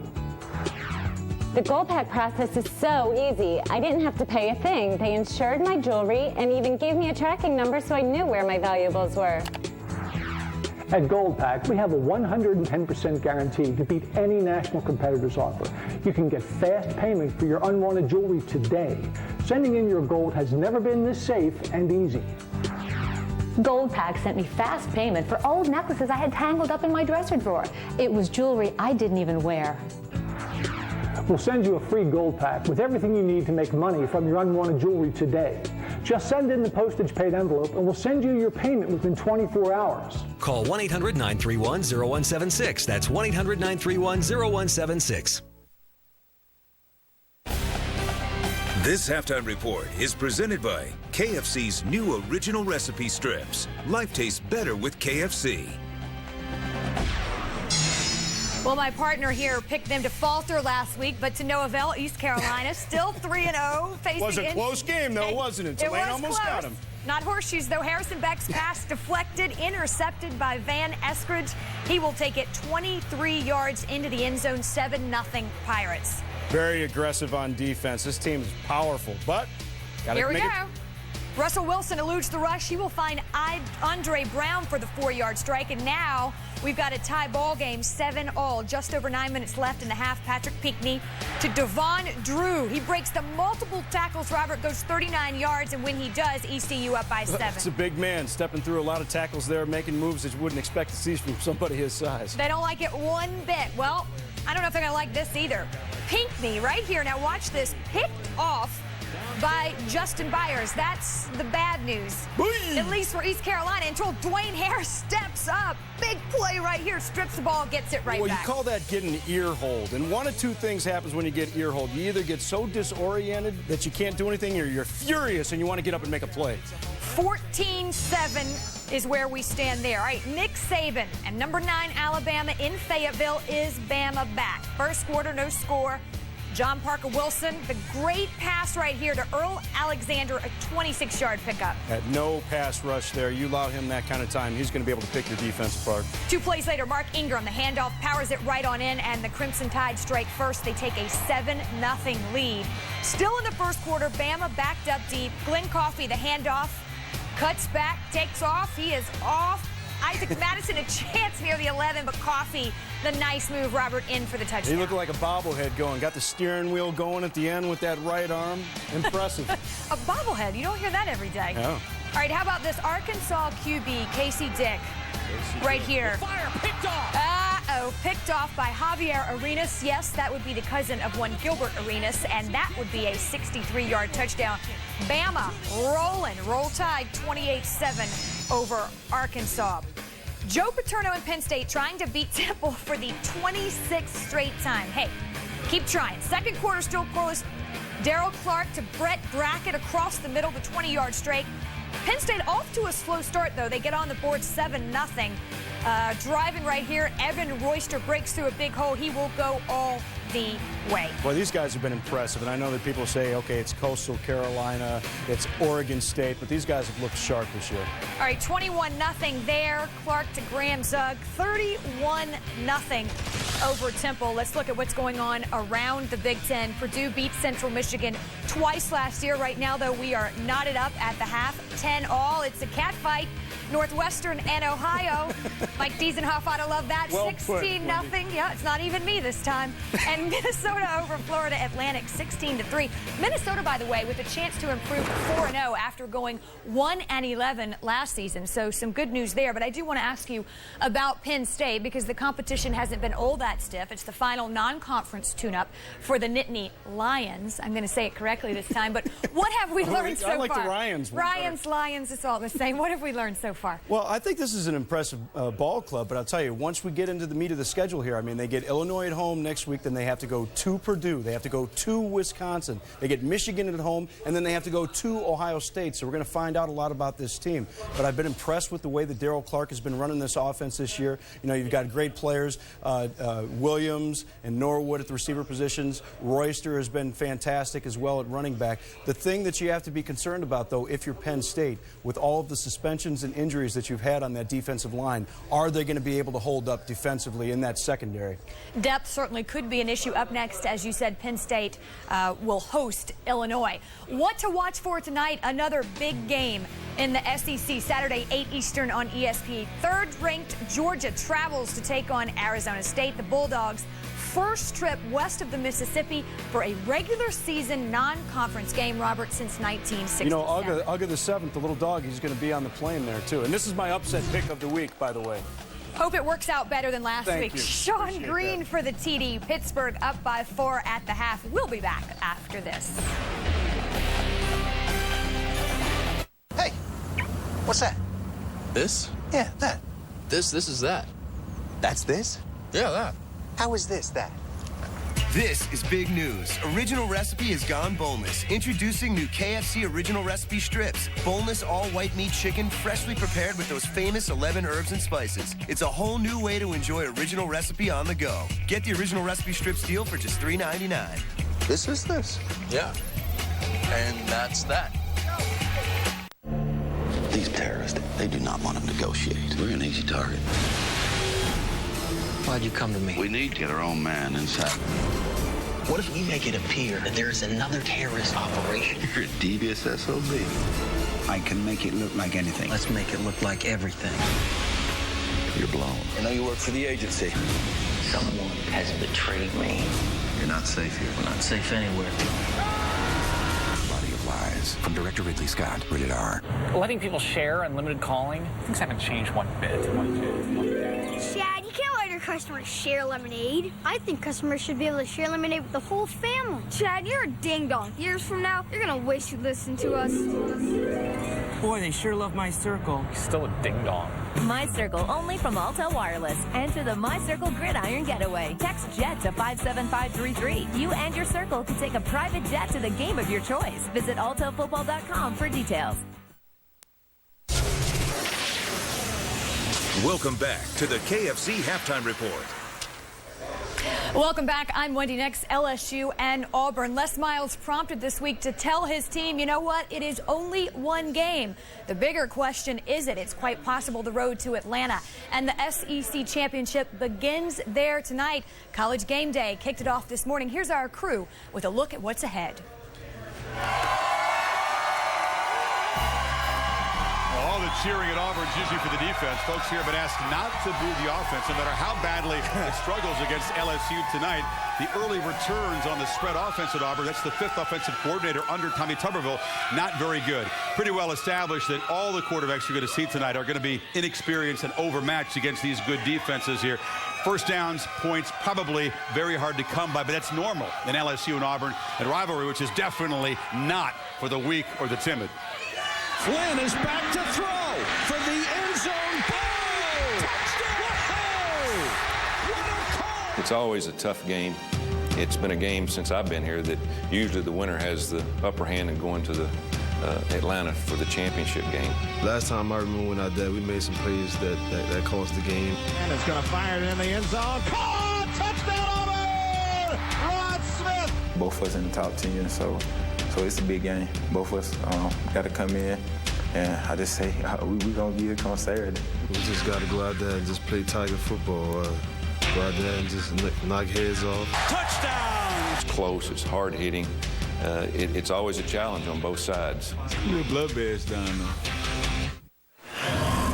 Lee and Kirk alongside here. Hatch and Lee at quarterback on one side. Todd and Burns on the other side. I wouldn't want to be any of those guys against these defenses tonight here. What's the key to the game? Well, first of all, you know it's going to be a defensive battle because both of them are wonderfully coached on defense. So that means the team that forces the most turnovers will probably win the football game. And both of these teams are very good on pass defense. We saw the Auburn interception, now the LSU. But right there is the secret of the game. Right there, that last one. Two LSU quarterbacks, neither one of them have ever started an away game in college. Auburn from the blind side, from the front side, boom. Auburn wins the game because of pressure on those quarterbacks. Anytime you have inexperienced at quarterback for two teams and two such dominant defenses, little things like turnover margin, special teams, field position are so crucial. That's why today, watch the special teams. That could be a deciding factor in this football game today. And the reason I like Auburn to win this game is the last 3 times LSU has come into play at Jordan-Hare, they've averaged 6 points a game. And that's with Jamarcus Russell, the first-round pick, eventually in the NFL for LSU, quarterbacking 2 of those teams. Now you're bringing Andrew Hatch in. Jamarcus Russell, Andrew Hatch.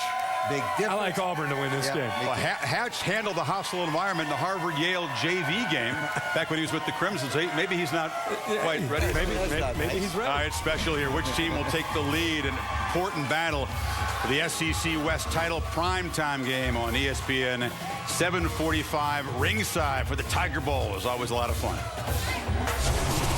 Gentlemen, thank you. Pitt has 2 scores, both coming from quarterbacks on the run, including the 17-yard strike from Greg Cross. Pitt on top, 14-10 over Iowa. Today is Mississippi State and Georgia Tech, first quarter no score. Embry Peoples takes it in, the 7-yard rush for the TD. 7-0 Yellow Jackets. Later in the first quarter, Demarius Thomas, the 20-yard touchdown pass from Jabo Shaw, 14-0 Tech. Boy, he got that thing off just in time, too. He got slaughtered after he threw that one. Took one for the team. Second quarter, Shaw again, this time the 25-yard option run for the TD, and that's going to put Tech up on top and in control of this one, 21-0 at the half. Let's go back. Another update, though, as the Tide continues to roll Alabama. But first, Arkansas QB Casey Dick. This is his 2nd interception of this game. Picked by Justin Woodall, and that's going to be bad news unless you're Bama fans, and that's going to make it 35-7. Yeah, Casey Dick coming into this one, back-to-back 300-yard games. But, boy, that defensive line for Alabama really giving him some pressure. Took the wind right out of his sails. All right, after yesterday's play, look at the Ryder Cup. USA led 5.5 to 2.5, gave back some ground, but leads, the U.S. does, 7-5 entering this afternoon's matches. This halftime report is presented by KFC's new original recipe strips. Life tastes better with KFC.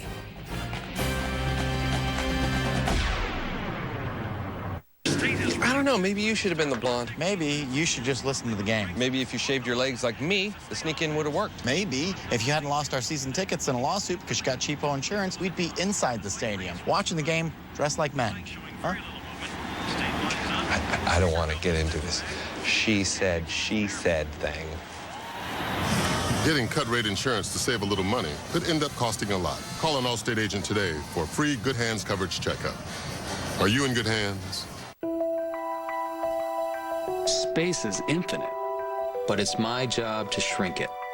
I work for an Air and Space Museum, and I take the largest objects in the universe and bring them down in size. So when my doctor said that my going and going could get worse because my prostate was growing, I said, how can we shrink it? He said, Avodart. Avodart is different because over time, it actually shrinks the prostate. So I go less often. Other medicines, they don't treat the cause because they don't shrink the prostate. Avodart is for men only. Women should not take or handle Avodart due to risk of a specific birth defect. Tell your doctor if you have liver disease. Rarely sexual side effects, swelling, or tenderness of the breasts can occur. Only your healthcare professional can determine if your symptoms are from an enlarged prostate and not prostate cancer. So have regular exams. Ask your doctor about Avodart today. It's your growing problem. It's our job to shrink it. Avodart. I promise to play by the rules. To play fair. And act with integrity. I promise to always be there for my teammates. To be loyal and true. I promise to respect coaches and officials. And treat opponents with the dignity they've earned. I promise to work hard and always do my best. And when the game is over, I promise to shake hands, win or lose. I promise to do the right thing and make my parents proud.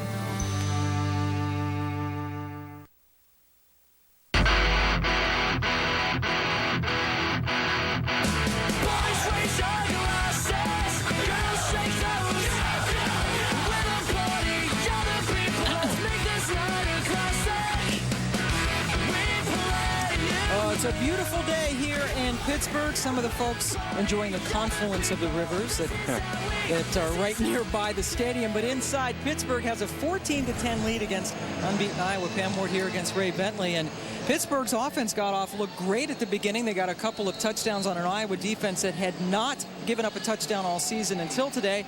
But then they sort of stalled out. Stalled, yeah. And I think it starts with Bill Stull, the quarterback. He really started out very well, hit 5 of 8 in the first half, but first quarter. After that, just 1 out of 4. And you see some of the throws he was making all over the field on the run. He was just in total control. Here he caps it off with a running touchdown, but the offense stalled out there. Their last 3 drives, they didn't get a lot of production, and I'm very surprised with Sean McCoy with just 6 carries for 18 yards in the first half. On the other side, Iowa, Sean Green really carried the load, and I think things changed for them when Ricky Stanzi came in at quarterback. You could see a little more jump in their step. Jay Christensen did start the game, but Stanzi came in and led them to their only touchdown drive. Daniel Murray kicks off, and Andre Wright takes it across the hash marks all the way to the 30-yard line. And that is where Pittsburgh will start out. That's a nice 26-yard return for Wright, a redshirt freshman from right here in Pittsburgh. Here are your first half statistics. Rushing yards, Sean Green doing the work for Iowa, and they also lead in time of possession. Yeah, I'm very surprised that Iowa outrushed Pitt in that first half when you look at the talent Pitt has at the running back position. Rod Stevens-Howling getting more carries than this guy, McCoy, who does get the first carry of the second half, picks up a couple. Amari Spivey from Middletown, Connecticut made the stop. Spivey, though, played junior college last year at Iowa Central Community College after he redshirted in 06 at Iowa. Got his stuff together, much like Sean Green, and now is back playing for the Hawkeyes. This is an important drive for this Pitt offense. Their last 3 drives didn't amount to much. You got to find a way to get McCoy into some open field. Oh boy, Stull took quite a hit right after he released the football. Stevens-Howling out of the backfield made the catch, but Stull showing some of that Western Pennsylvania toughness. Actually, excuse me, it was Angerer who came up and made the hit on the quarterback. Yeah, Pat Angerer comes in and he is untouched. And he really, he hit Stull pretty good, but he even pulled off on that one. He'd have ran right through him and finished it hard. Might have got a flag, actually. I think it was a wise decision. I was wondering if you were advocating for doing that. Oh, absolutely. The linebacker that you are. Angerer with the perfect name. That's a great picture of him, too, isn't it? He's kind of cheesing for the camera. 3rd and 2. That was a tough play for Stull, who was right back there throwing it. And that one was deflected by A.J. Eads, another of the Iowa linebackers. And Iowa's brought the blitz very seldom during the course of this year. They brought it that time. They brought Eads off the end, and he comes flying in and gets into the throwing lane, and that's what makes a difference. Here's Eads right here. He's coming on the blitz a little delayed and gets his hands down on the blocker and then has the wherewithal to get him back up into the throwing lane. Eads is a very talented football player. McCoy was trying to keep Eads at bay. Dave Brightus in for his 4th punt. Another 3 and out for that Pitt offense. Brodell, who broke one for a touchdown last week against Iowa State, only gets a couple of yards back up to the 30-yard line.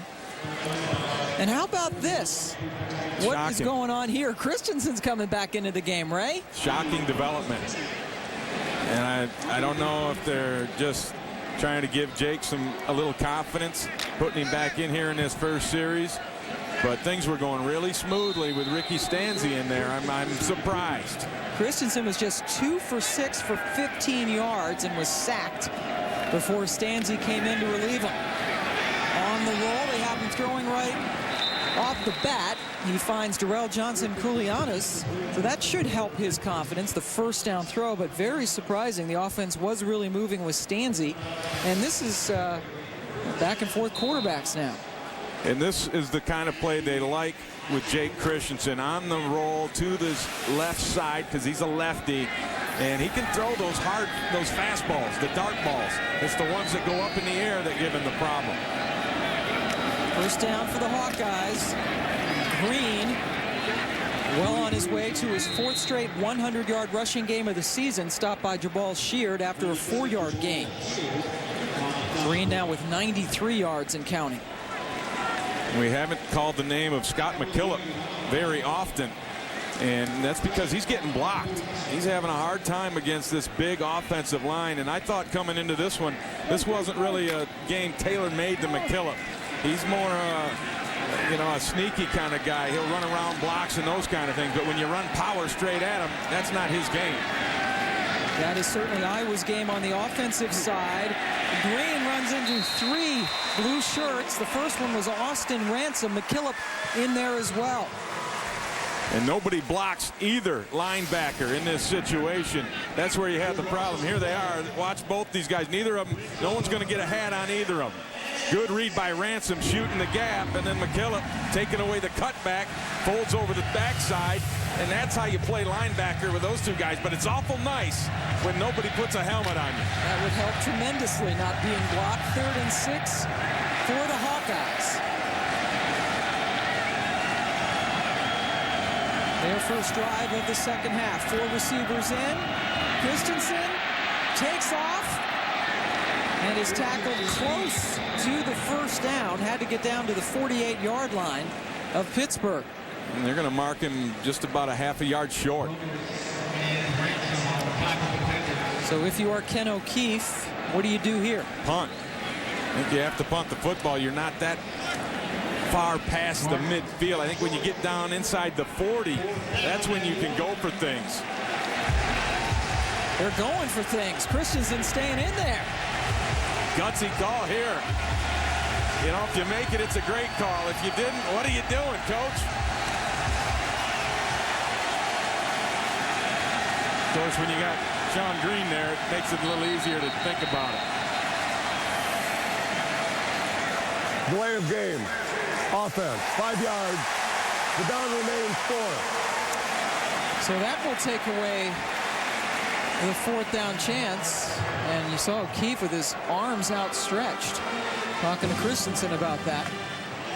Yeah, and that's on Jake Christensen. I mean, he's got to be aware of that play clock, and he's got to get the troops marshaled and get people lined up and then get the snap off in time. Ryan Donahue in for his 5th punt of the day. His last one sailed for 59 yards. Aaron Berry back at the 12. Another sky-high punt. Berry fair catches it at the 17. 37 yards, but good hang time for Donahue. Pittsburgh tries to get the offense going again when we return. And we're back with the all-new Volkswagen Tiguan. And you bought a clip. Let's roll it.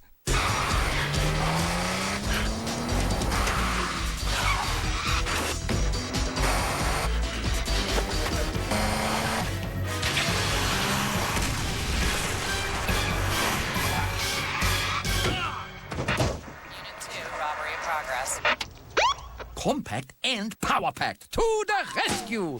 Bravo! November 4th, 2007, a rookie, Adrian Peterson, shatters the NFL record for most yards rushed in a game. It was an epic smash-mouth performance. And you probably missed it because you only get 4 games on cable. Hey. There's only one way to get every game every Sunday. NFL Sunday Ticket, only from DirecTV. Look at him.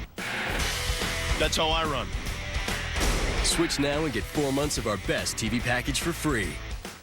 You deserve a meal made for men. Introducing Taco Bell's Big Box Meal. A Crunch Wrap Supreme, Burrito Supreme, Cinnamon Twist, a large drink, and featuring the new Volcano Taco. Eat like a man. Burn After Reading is the new spy comedy critics are calling hilarious. This is like raw intelligence and insanely funny. Give me the CDs, the money. It's a comedic masterpiece. Oh, that's cool. Burn After Reading. Rated R. Now playing.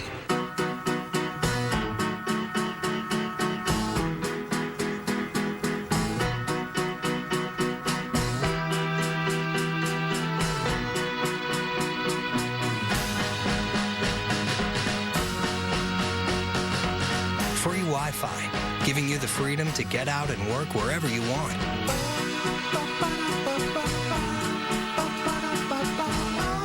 Free Wi-Fi at Courtyard. It's a new stay. How it feels to chew 5 gum.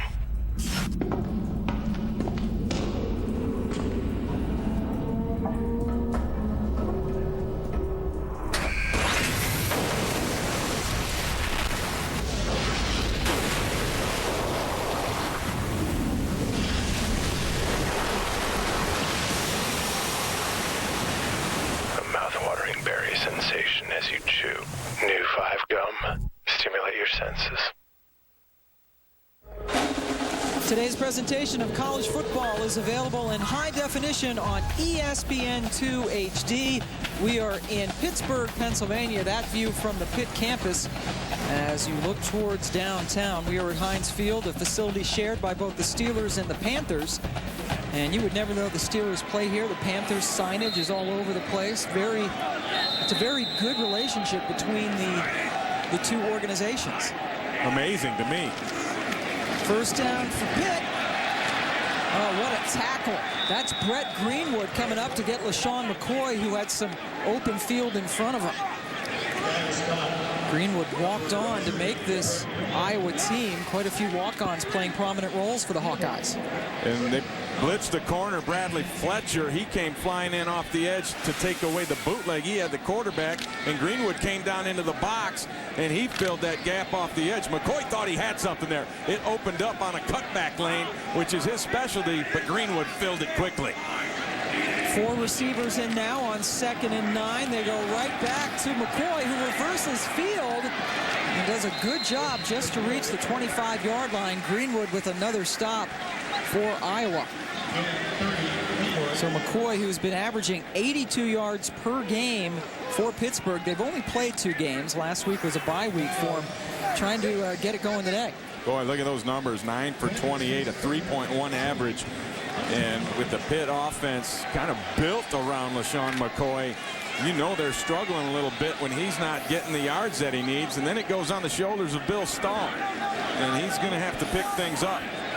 McCoy ran for over 1,300 yards last year as a true freshman. Stull has time, but nobody's open. He throws up a jump ball that eventually went out of bounds, but it looked dangerous there for a second. Derek Turner was the intended receiver. Broderick Binns bringing pressure for the Hawkeyes.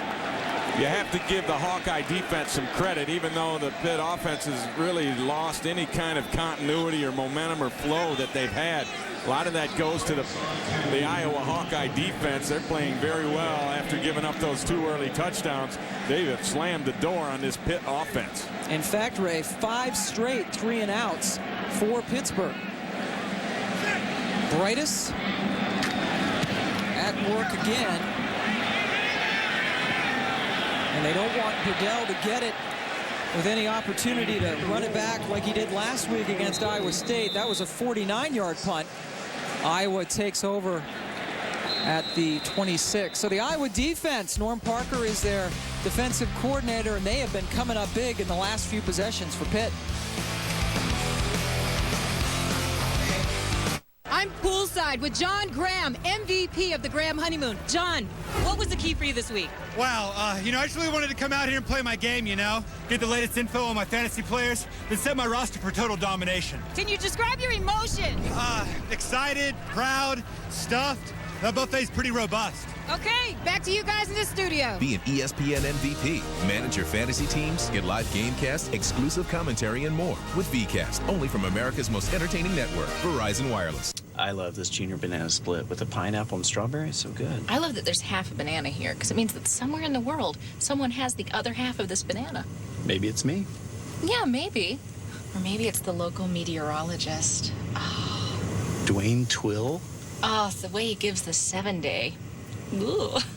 99-cent junior banana split. Now at Sonic. Treat yourself to Sonic sweetness for only 99 cents. And stop in for happy hour. Half-price fountain drinks and slushes every day from 2 to 4 p.m. What makes Sam Adams Boston Lager a great beer is as simple as ABC. A, the appearance. Good color to it. Amber, darker. You can taste the ingredients that color came from. B, balanced. In Boston Lager, you're going to notice the balance of the malt sweetness and hoppy bitterness. C, complexity. Some of the notes are obvious. The hops, the malt. And then some you have to hunt for. Piney notes, grapefruit notes, caramel sweetness. Don't believe me. Only believe your own palate. Go taste it. Presenting the Travelocity Race to Savings Sale. Save up to 40% on thousands of hotels and vacations. But hurry, because like the Amazing Race, you gotta be fast. ESPN360.com, your online home for live college football. Catch out-of-market and exclusive matchups wherever you are. Watch more than 300 games live or replay any great moments you've missed. Log on to ESPN360.com.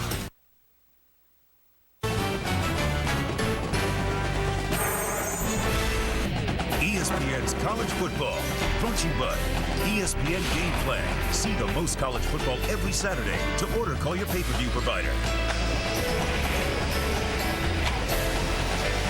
Sailing on the river outside of Pittsburgh. We are in Heinz Field, where Pitt leads Iowa 14-10, but Mitch King and Matt Kroll, the two stalwarts of this Iowa defense, those guys have been terrific with 5 straight 3-and-outs for the Pitt offense. Now it's Iowa's turn, and Sean Green is over 100 yards, make it 4 for 4 in 4 games for him. Eric Thatcher made the stop, but 13 yards for Green, who has 106 so far. And he is a beast. I mean, you just keep handing him the ball. He gets stronger, it appears, as this game goes. And here he is. You notice one thing about Sean Green. He keeps his shoulders square to the line of scrimmage no matter what direction he's running, so that when he does see that seam, he can hit the gas pedal and bring power with it. Averaging over 6 yards per carry. First down, Iowa. Christensen still the quarterback. Rolls and finds Brodell on the run for another first down into Pitt territory at the 43. And that's the throws that Jake Christensen can make.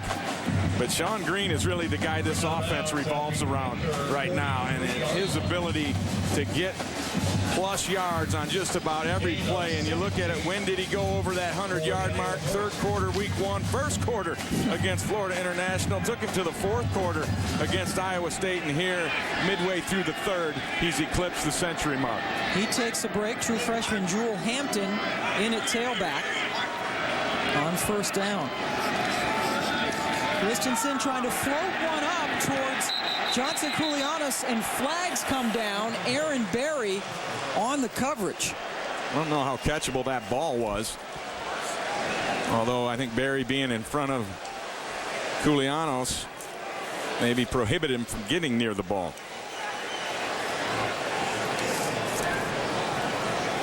This is a Big Ten officiating crew. Dave Whitfote is the referee.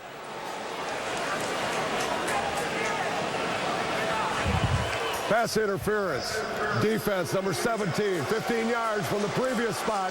Automatic first down. Here's Aaron Berry working on Johnson Koulianos. You can see him grab the jersey there and keep pushing, but he didn't let go soon enough. And he's still pushing on him as that ball comes down. And he really didn't have to do that. Just pulled them hands off of there. His body position was excellent. You just use that body position and make that quarterback drop it off a building over the top of you, which Christensen cannot do. Right, especially with Christensen as the quarterback. That's not his forte. So the first down puts it at the 28. And going down immediately is Hampton as we go back to Wendy Nix in the studio. Pam, thank you very much. A pair of updates starting with Northwestern and Ohio. A pretty good play right here. Northwestern QB C.J. Boucher picked off. You can see it was deflected. Steven Jackson, the nice one-handed grab. Take another look, and you know what? He's going to hear about that one. The only problem, that drive did not result in a score. 16-0 Northwestern, and Troy hanging around. The number 13 Buckeyes up only by 4, Pam, in Columbus. That is stunning, Wendy. And Ohio gave Ohio State quite a game a couple of weeks ago. Green bursting and spinning his way down to the 20. 8 more for Sean. And that's the first spin move I've seen Sean Green make. Usually it's just lower the shoulder and run you over, but I think he got hit into this. Watch him, he's coming through this, shoulders are square, and he gets chipped on the shoulder, and that's what turned him into the spin. Green with 115 yards on the ground. Ken O'Keefe, his offensive coordinator, says he's the biggest, most physical running back they've had at Iowa, and that's quite a statement because they've had some good ones. 3rd and 2 for the Hawkeyes. Play action. Christensen going into the end zone. That was a well-covered play. Aaron Berry on Trey Strauss. So on 3rd and 2, you have a guy with 115 yards on the ground, and they tried to play action. Did you like that call? Yeah, that's not a bad call, going for the touchdown, but Aaron Berry just takes it away. And when we talked to Phil Bennett, the Pitt defensive coordinator, he said he will move Berry around and try to match him up on who he thinks the intended receiver is going to be. That time they guessed right, and Berry came through. I was going for it on 4th and 2. Maybe that's why you take a shot in the end zone, because you figure you'll do it here. Take the points on the field goal. I don't like this. The pitch back to Green. And Green does deliver. McKillop with the stop, but a first down for Iowa going on 4th and 2. It always makes me a little nervous when they pitch back, when you go backwards to try to go forward. A gutsy call. I'll say that. I would have chosen to kick the field goal. There's a lot of time left to be played, and they try to flip it out, and Austin Ransom slipped, and Berry dove, and McKillop had to come make the play, but good play call. I don't know if it was a good decision to go for it, but what the heck. And McKillop took a shot. You see him on the sidelines, but you know what that feels like when you get the... Yeah, that's not fun. What is the face mask goes into your nose, so he's being attended to. Meanwhile, Green breaks free. Aaron Berry saves a touchdown at the 2. 15 yards, 1st and goal for Iowa. 15-yard run for Green. Boy, Elijah Fields had a chance to make this play in the hole, and he kind of ducked. I mean, watch him. He's going to come up right there. You see him hit and drop his head and stop his feet and kind of just end up falling down. And I know Green's a big dude. That's why you got to come up and you got to bring everything you got when you've got a shot at him in the hole, and Elijah Fields did not bring it. Hampton in at tailback. He is faked to Christensen. Slipped a tackle and got into the end zone. Christensen with the touchdown. Iowa takes the lead. Boy, Scott McKillop missed a tackle that would have stopped Christensen at the 3-yard line. And missed tackles are the problem now for this Pitt defense, in particular on this drive in the last 2 plays. And that doesn't look like any fun for McKillop. You got wads of gauze sticking out of your nose. I suppose you could excuse him missing a tackle under those conditions, although he won't take the excuse. True freshman Trent Mossbrucker, who hit a 26-yard field goal earlier today, gets the extra point, and Iowa takes its first lead since they led 3-0. Scott McKillop paid for a hard hit earlier in that drive, and then Christensen pays off with the Iowa touchdown.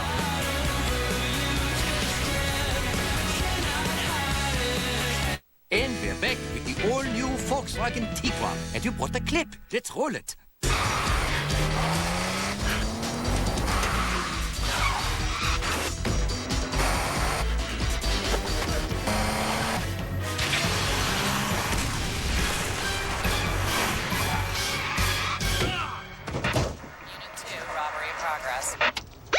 Compact and power-packed. To the rescue.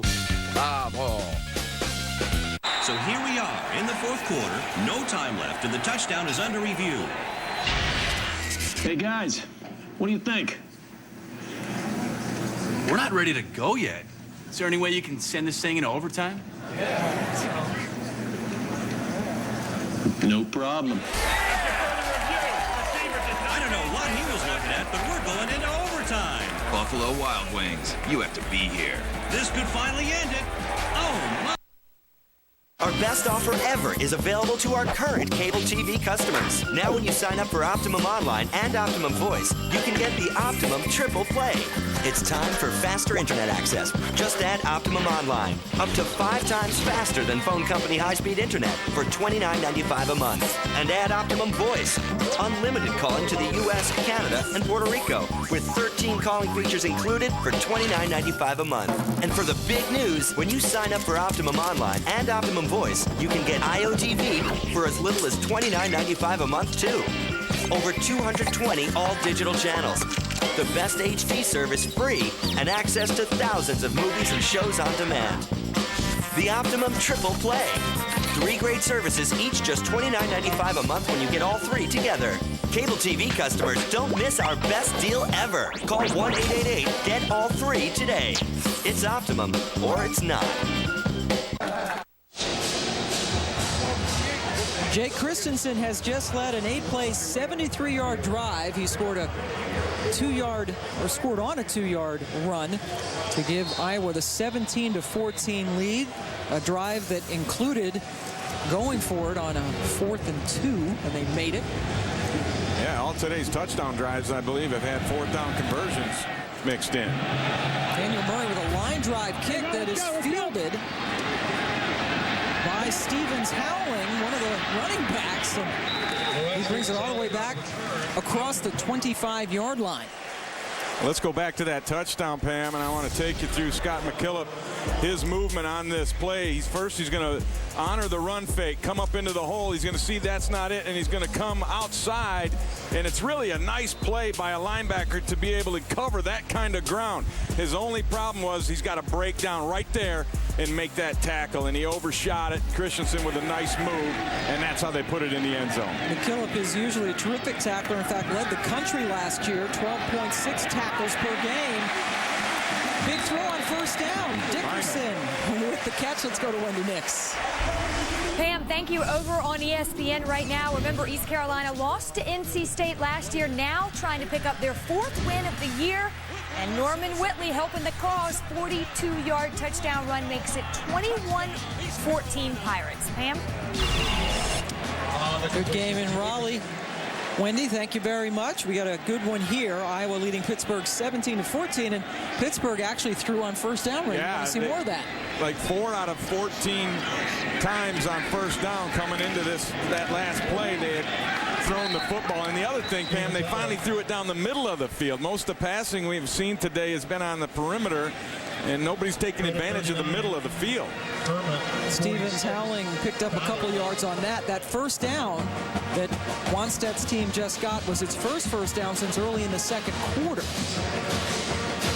And I think Matt Cavanaugh is going to have to open things up like he did there on that first down, and also start to use the middle of that field.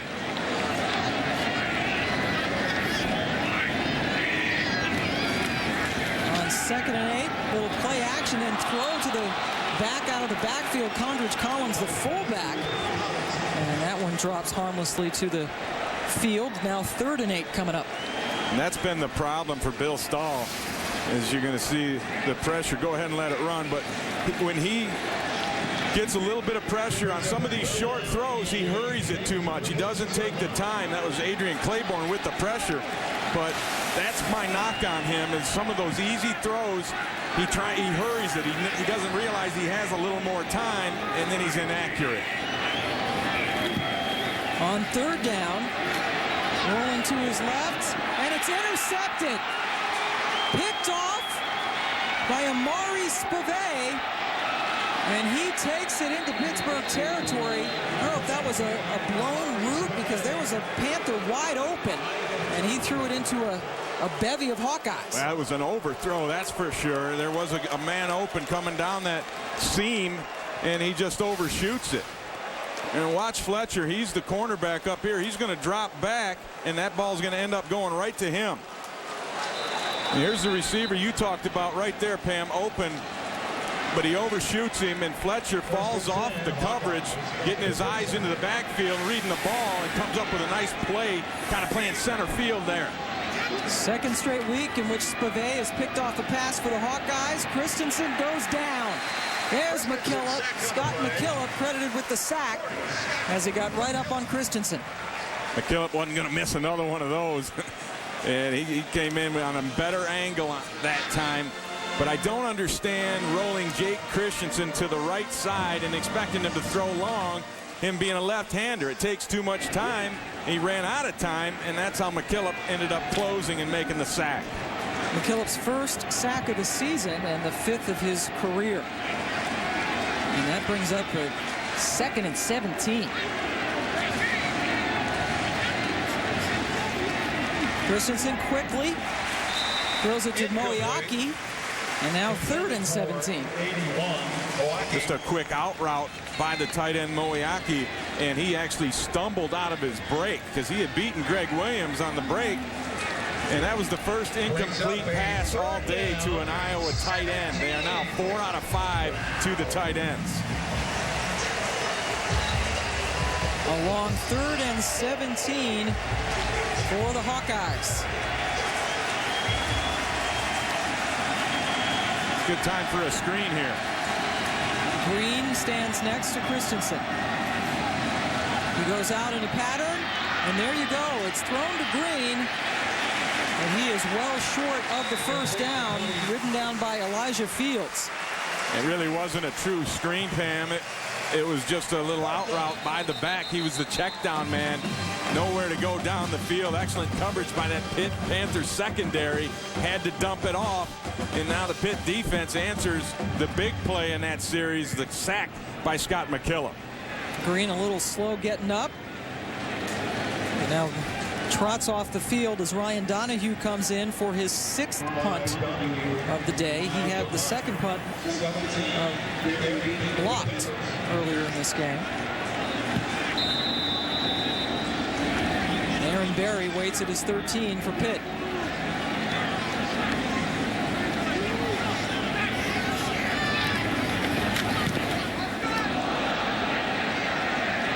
Berry runs up. Fair catches at the 20, where Pittsburgh will take over after a 32-yard punt. Coming up tonight on ABC, Sean Moreno and the Georgia Bulldogs try to stay unbeaten as they take on Arizona State. Saturday Night Football presented by Southwest Airlines on ABC tonight. Check it out at 8 Eastern Time. Bill Stull running this Pittsburgh offense. A redshirt junior from right here in Pittsburgh, and there you see his numbers. Through the pick last time out. They go to McCoy, and LaShawn finds some daylight. Matt Kroll making the stop for Iowa. Nice job by C.J. Davis, the big offensive guard, pulling around and leading that hole for LaShawn McCoy. And the Pitt Panthers need to get a sustained drive. That's been their issue, just out, 3 and out all the way since the early in the 2nd quarter. 5 straight 3 and outs. They finally got a first down in their last possession, but it ended in an interception as McCoy runs for the first down. He got 8 yards on the first carry, and that one's good enough for 3 more and a first down. Yeah, I think here's a first down situation where you go to the pass. All right, you're out into the middle of the field area a little bit more. It opens up that play selection that Matt Cavanaugh has on his big sheet sitting upstairs watching. And it's time to dial up something down the field. I formation. Collins the fullback, McCoy the tailback. And again, McCoy gets it, and this time, not much at all as he goes down immediately. McCoy, such a terrific freshman season last year. Only Tony Dorsett had a better freshman season on the ground than LaShawn McCoy. Some pretty heady company. He ran for over 1,300 yards as a true freshman. Dorsett used Dorsett at the time, 1,686 yards as a freshman, so about 300 more. And there you see what the tandem between he and Stevens Howling have done. Pressure, so a sidearm throw by Stull, and McCoy goes all the way down to the 40. Boy, Stull, how did he get rid of that one? That's a heck of a play by Bill Stull. He almost looked like, who's the quarterback for the Eagles? Philadelphia Eagles.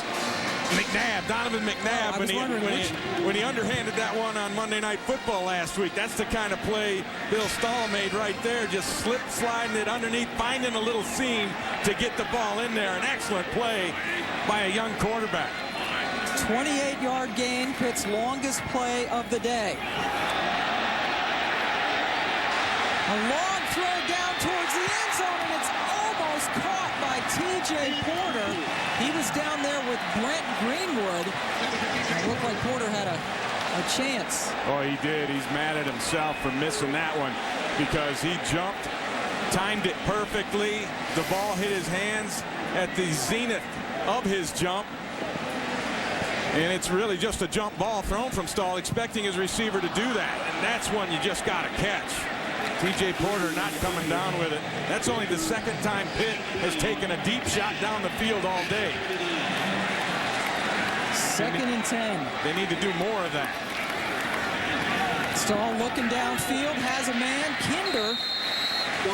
Derek Kinder, stopped by Spivey, who had the interception. Kinder's second catch of the day. That one good for 8 yards. And I like how Matt Cavanaugh has now opened up this offense a little bit. And in part, it's been due to field position. They haven't had good field position where you take some chances with the throw. There's Matt Cavanaugh, the mad scientist up there, dialing things up. I think he does a real nice job. Had some experience in the NFL. And the third quarter comes to a close. Pittsburgh starting to move it through the air on this drive. Fourth quarter coming up. ESPN College Football Primetime. LSU Auburn. Tonight at 7:45 Eastern. Hi. What can I get for this? How about 2 sizzling 100% pure beef patties with all the amenities and an irresistible classic known fondly as the double cheeseburger? Huh? Wow. Now more than ever, McDonald's Dollar Menu. And we're back with the all-new Volkswagen Tiguan. And you bought the clip. Let's roll it.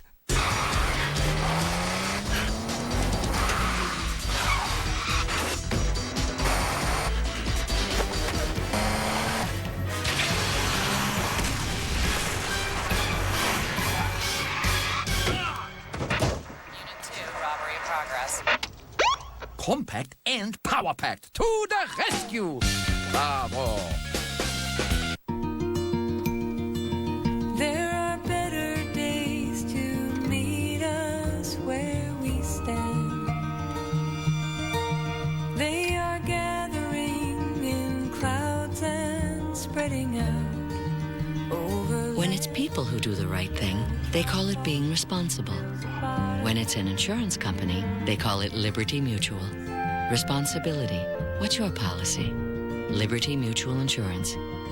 The kids have been wanting to go to the Safari theme park since last summer. So we used our City Cash Returns card to buy the tickets and stuff. So cool. It was great to get close to the animals. But not that close. Luckily, we used the cash we got back to help pay for some body work. With your City Cash Returns card, earn unlimited cash back and get it mailed to you automatically. Whatever your story is, your City Cash Returns card can help you write it. Because City never sleeps.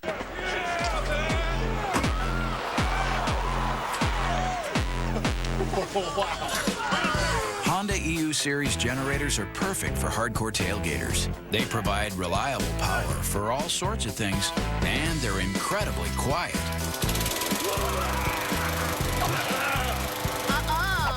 I got this one. Which neighbors really appreciate. Honda generators. Bring it. Hi. What can I get for this? How about 2 sizzling, 100% pure beef patties with all the amenities and an irresistible classic known fondly as the double cheeseburger? Huh? Wow. Now more than ever, McDonald's Dollar Menu. This is Detective Tyler, and he back. In the blink of an eye, Detective Sam Tyler's whole world rewound back to 1973. And he has no idea why. This is my desk, my computer, like 2001: A Space Odyssey. Harvey Keitel, Michael Incuriola, Gretchen Mol, and Jason O'Mara. Do we have a warrant? Here's your warrant. Perfect. ABC's Life on Mars. The series premiere Thursday, October 9th at 10/9 Central on ABC. You're looking at the Pittsburgh campus, the Cathedral of Learning, 42 stories high. That building was completed back in 1937. We are just a few miles away at Heinz Field, and this crowd, which was surly because the Pittsburgh offense was too conservative for them back in the first half, they're getting into it now. As Pitt has a 3rd and 2, McCoy hit right at the line of scrimmage. And it all depends on the mark. King and Kroll make the stop. Pittsburgh is across midfield for the first time since early in the second quarter. And I think they're going to mark him about a half a yard short. Brings up another 4th down decision for Dave Wanstedt. Connor Lee, the kicker, has a career long of 48. So I think you roll the dice again and go for it. The last 2 times they went for it on 4th down, they finished off those drives with touchdowns. So let her go again. 3 tight ends in for Pitt.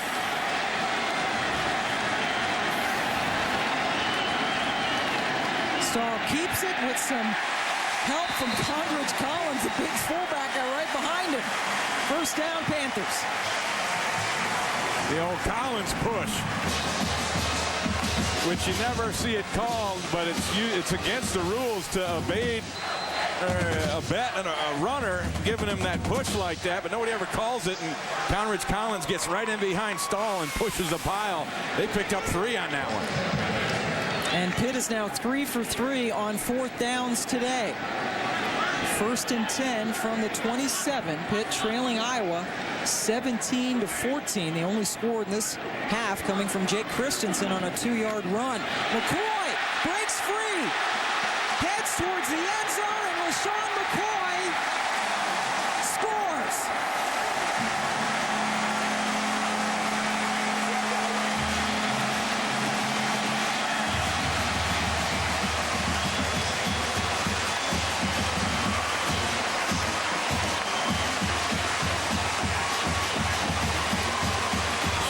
Takes it to the house.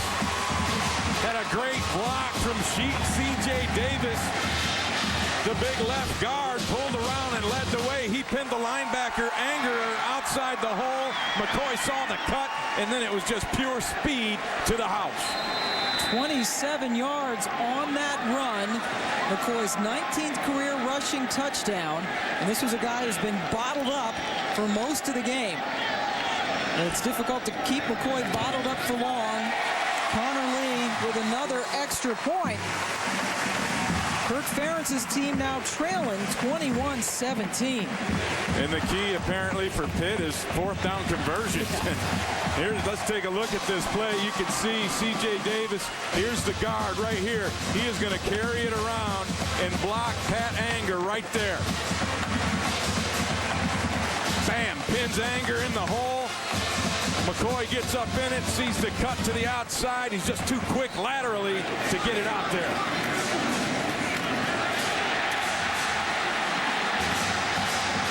That's an excellent executed play by the Pitt Panther offense, capped off by the speed of LaShawn McCoy. He had 42 yards on 13 carries before that run for 27. And Pittsburgh regains the lead. And that's how McCoy is. He's one of those guys where you keep giving it to him, and eventually he'll pop a big one just like that.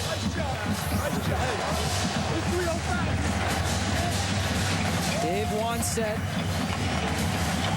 in his 4th year, former offensive tackle. It's hard to believe when you meet the guy that he was an offensive tackle. He blocked for some pretty good guys. Different time back then. Tackles weren't that big. There you go. Tony Dorsett. Back when Pitt was really terrific there in the 70s. And Luke Briggs is in to kick it off for the Panthers. Hampton and Koulianos wait for Iowa. And there's Johnson Koulianos inside the 10. Steps out of bounds around the 25-yard line. Before the game, Dave Wanstead had some words of wisdom for his big running back. Trust your strength. And I know you got speed. Everybody knows you got speed.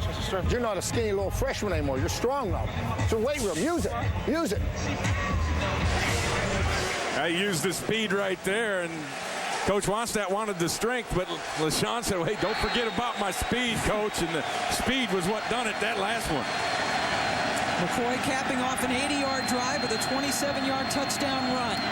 Christensen still in at quarterback and has it batted right down at the line of scrimmage by Jabal Sheard. Let's go back to Wendy Nix. Pam, thank you. It's quite possible we are watching a changing of the guard in Columbus. Terrell Pryor making his first collegiate career start, and for the most part things have gone well. He finds Brian Rubisky the 39-yard strike for the touchdown. Ohio State now leading Troy 21-10. Pryor getting the start over Todd Beckman. And the game too close for comfort for Buckeye fans. Pittsburgh crowd getting into it. And Green trying to silence them as he picked up 8. Mustakas making the stop for the Panthers. I think you're going to see a lot more of Sean Green on this drive if it is able to continue. That's where they've had their success. They get Green the ball and then counter with some play action looks off of that. Ken O'Keefe, the offensive coordinator, like Norm Parker, both coordinators on the field for Iowa. Here's a 3rd and 3.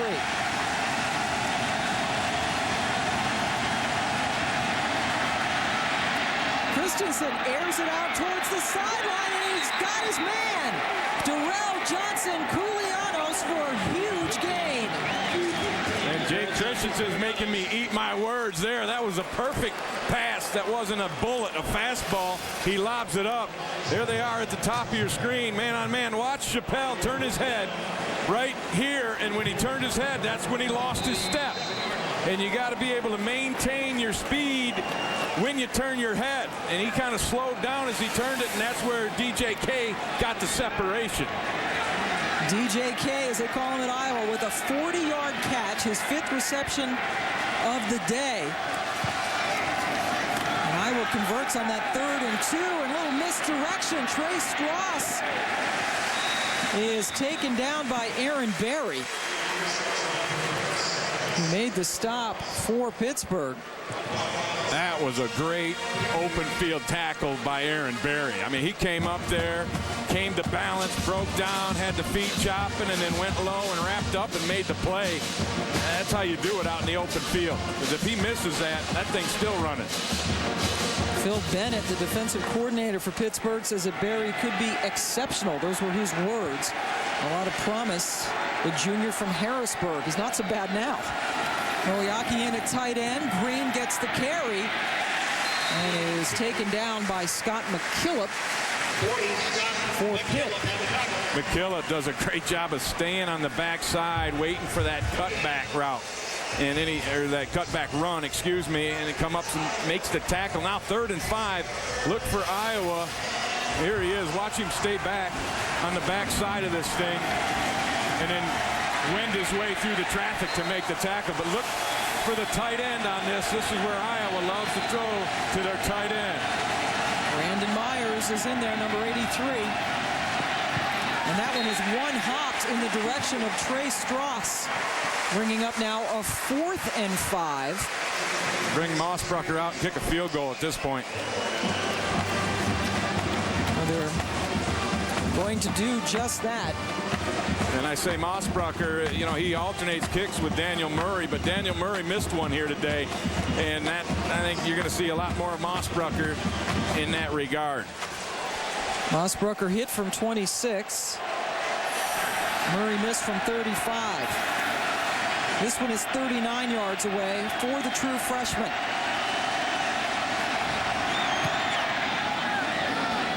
Right down the middle. And that is a new career high for the true freshman who kicked a 35-yarder against Maine in the first week of the season. And Iowa only trails now by 1. It's a thin line between winning and losing. September is all about saving at the Shop Till You Drive clearance event at your Dodge, Chrysler, and Jeep dealers. We're taking up to 40% off MSRP on 08 Rams to make room for new arrivals. Get up to 28% off MSRP on Grand Cherokee, or get up to 24% off MSRP on Town & Country. Check out our great selection of fuel-efficient vehicles and find your perfect fit at the Shop Till You Drive clearance event going on through September 30th. Burn After Reading is the new spy comedy critics are calling hilarious. This is like raw intelligence and insanely funny. Give me the CDs, the money. It's a comedic masterpiece. Oh, that's cool. Burn After Reading. Rated R. Now playing. I don't have to tell you what athlete's foot is like. It's annoying. And you just want it gone. So I get rid of it with Lotrimin Ultra. It's so powerful it kills all major types of athlete's foot fungus. Nothing cures better. Lotrimin Ultra, the killer cure. All right, enjoy your tastings. These people have no idea the pasta they're about to have was actually delivered by Pizza Hut. What does she got? Mac and cheese with the bacon. It's so decadent. The flavor just comes out. Yeah, it's not too heavy. I like it. Good evening, everyone. Could I have your attention, please? Pizza Hut delivered the pasta. Good. They love Toscani pastas from Pizza Hut, like our newest recipe, premium bacon mac and cheese, medium marinara, or creamy chicken Alfredo. 3 pounds delivered with breadsticks for $12.99. Now get pasta from Pizza Hut. What? Who wants Milky Minutes anyway? Besides, they're from last month. They're rollover minutes. They're perfectly good. You know, my sister doesn't have AT&T. Guess what happens to her old minutes? She loses them. She loses them. So I'm sure she'd be happy with those Milky Minutes. Isn't your sister lactose intolerant? Only AT&T's Family Talk with Rollover saves your family's unused minutes. It's the best value around. And now add a line for just $9.99. Get our exclusive Sony Ericsson W350 for only $29.99. Well, here's the thing. I'm a dog fan, Georgia dog fan. My brother's an Arkansas Razorback fan. Naturally, the dogs are better. But, you know, we have to bring them over to prove it every single time they play. I am definitely the griller in the family. Must be good. I don't hear no talking over there. Anything grillable?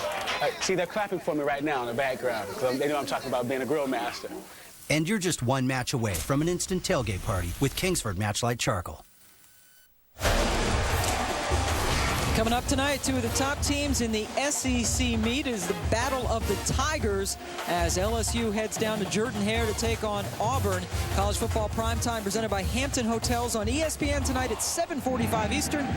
Also available on ESPN Radio. We have ourselves quite a game in Pittsburgh. Sean Green with a career-high 141 yards for Iowa, who just had a 39-yard field goal kicked by Trent Mossbrucker to get to within 1. Stevens Howling with the kickoff. Finds some room down the left sideline and is taken out at the 36-yard line. And one of the great things about college football, Ray, tailgating. Oh, I tell you, it is awesome. I went to a little RVing out in the parking lot here before the game today. RVing with Ray. And Don DeBlasio has this set up right here, the only one that they allow out there. He got grandfathered in. It's the only RV they let in the parking lot. I went in there and was able to hang out with him a little bit. And then Armand Delavade gave me a pig's ear. And I got to tell you, that pig's ear, even with all the hair on it, was really good eating. Now, did you really take a bite? Oh, yeah, that was good stuff. Tastes like bacon. Stull going up, and it falls incomplete. Eads covering Derek Kinder. How about the linebacker all the way downfield on Kinder? I don't know, Ray. I would expect a more manly bite from you on that pig's ear. And right there, was it good? Come on. It really was. It was better. Let me tell you this. The ear or the rest of the pig? It was better than I thought it was going to be. Let's put it that way. That sounds like a qualifier if I've ever heard one. I had to kind of feel it out a little bit there and get the taste on it. You know, that wasn't that bad. I recommend the other parts, though. Yeah, there are much ears. better parts of the pig one could go for. 2nd and 10. Greg Cross is in. He scored on his first play as a Pitt Panther earlier in this game. And on his second play, he's sacked by Broderick Binns. Perhaps some inexperience showing there as he held on to the ball for a very long time, and Binns came up with his first career quarterback sack. And here's Binns right here, and he's going to stay home and then go out and make that play. An outstanding job of keeping his shoulders square to the line, and he sees the bootleg action and then closes. And these defensive ends for the Hawkeyes can flat out run, and you saw the closing speed there from Binns. Binns, a redshirt freshman from St. Paul, Minnesota. Iowa's first sack of the afternoon makes it 3rd and 20. As Stull is back in there, dumps it down short to Stevens Howling. And he is stopped about 6 yards short of the first down, picked up 12. Pat Angerer with the stop, and Pitt has to punt. Good movement in the pocket by Bill Stull there, and then finds that dump-off receiver, but very seldom are you going to make up 20 yards in a situation like that with a dump-off pass. So on 4th and 7, Dave Brightus is in for his 6th punt of the afternoon. Brodell waits at his 25. They've been kicking away from him for most of the day. Brodell gets it and makes his way up to the 32-yard line. 40-yard punt, 11-yard return. So Iowa gets its first sack of the day. Broderick Binns coming up to get Cross, and Iowa has a ball when we come back. September is all about saving at the Shop Till You Drive clearance event at your Dodge, Chrysler, and Jeep dealers. We're taking up to 40% off MSRP on 08 Rams to make room for new arrivals. Get up to 28% off MSRP on Grand Cherokee, or get up to 24% off MSRP on Town & Country. Check out our great selection of fuel-efficient vehicles and find your perfect fit at the Shop Till You Drive clearance event going on through September 30th. There you go. We're even now. Still owe me $5. Double stacks are only 99 cents each. Yeah, but look at that double stack. Got your 2 fresh, never frozen beef patties, cheese stacked up there. It's worth way more than 99 cents. There's no double stack exchange rate. So now you're an economist. Wendy's Double Stack Cheeseburger is 99 cents that tastes like more. One of 3 way better 99-cent sandwiches on Wendy's Super Value menu. It's way better than fast food. It's Wendy's. What do I love most about my voice? The luscious, velvety texture? The way I say, Massapequa? I bet you wish you could have a voice like that. Well, you can't. But you can get Optimum Voice for as little as $19.95 a month. That's pretty special, too. Unlimited calling to the U.S., Canada, and Puerto Rico, as little as $19.95 a month. Just call 1-888-THE-VOICE and make Optimum Voice yours. Better free up your Wednesdays because the crowd mover's taking over. Keep it locked with L. Boogs as he keeps you sucker free. Hi. Hi. Your favorite artist. Timberland, how you doing, sir? The hottest in fashion. 24-karat gold tips. The best in music. Sucker free. Sucker free, baby. Delivered to you each and every Wednesday. Make sure you check out Sucker Free Latino Wednesdays at 4 p.m. on MTV3.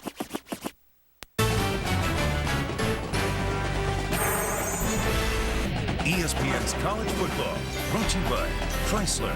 The way our vehicles come together is what sets us apart. We are in Pittsburgh. That is The original hot dog shop. You can find it on the corner of Forbes Avenue and Bouquet Street. The O is a Pittsburgh hot dog tradition, and that is a lot of fries. That's just a small side order of fries. And there's enough for a family of 6. Oh my goodness. Saw a quick shot of LaShawn McCoy waiting his turn to get back on the field for Pittsburgh. Christensen still in there for Iowa. Dumps it down to Wade Leppert, his fullback. Third catch of the day for Wade, as they move the ball downfield for 7 yards.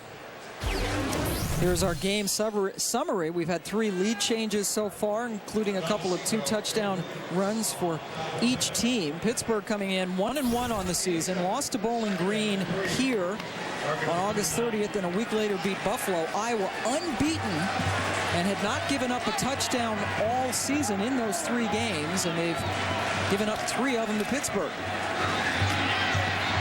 And the other story is this guy, Sean Green, as he picks up a first down. Ransom with the stop. Green building on his career high with 147 rush yards.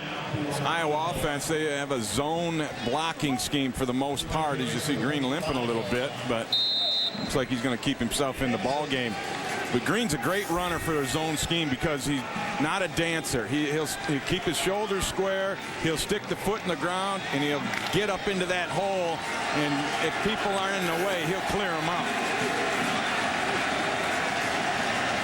1st and 10 for the Hawkeyes, who trail here by 1. Christensen floats one up and over the head of Trey Strauss as we go back to Wendy Nix. Wendy. Pam, thank you. Central Michigan 2-18 against the Big Ten, but apparently they didn't get the memo. They're giving Purdue all they can handle. Dan Lefevre under pressure, but no problem. He scrambles the 20 yards right on into the end zone, and in the 4th quarter, we've got ourselves a tie ball game.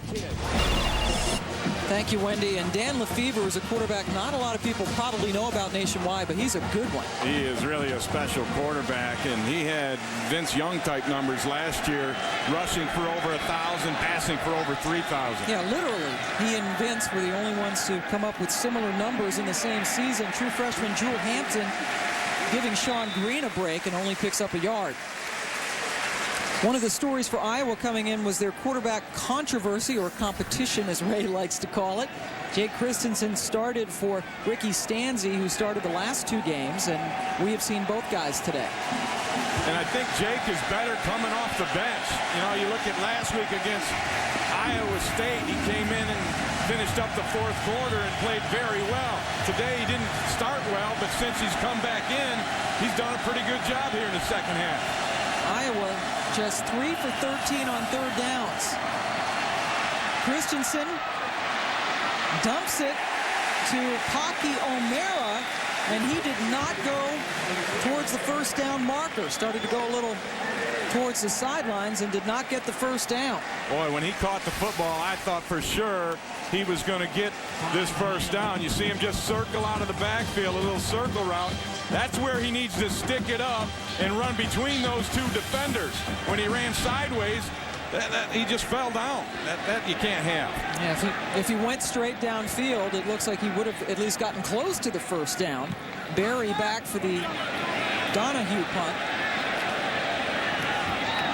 Almost a great play. It's a touchback, but Mari Spivey, who has an interception today, did his best to keep it out of there.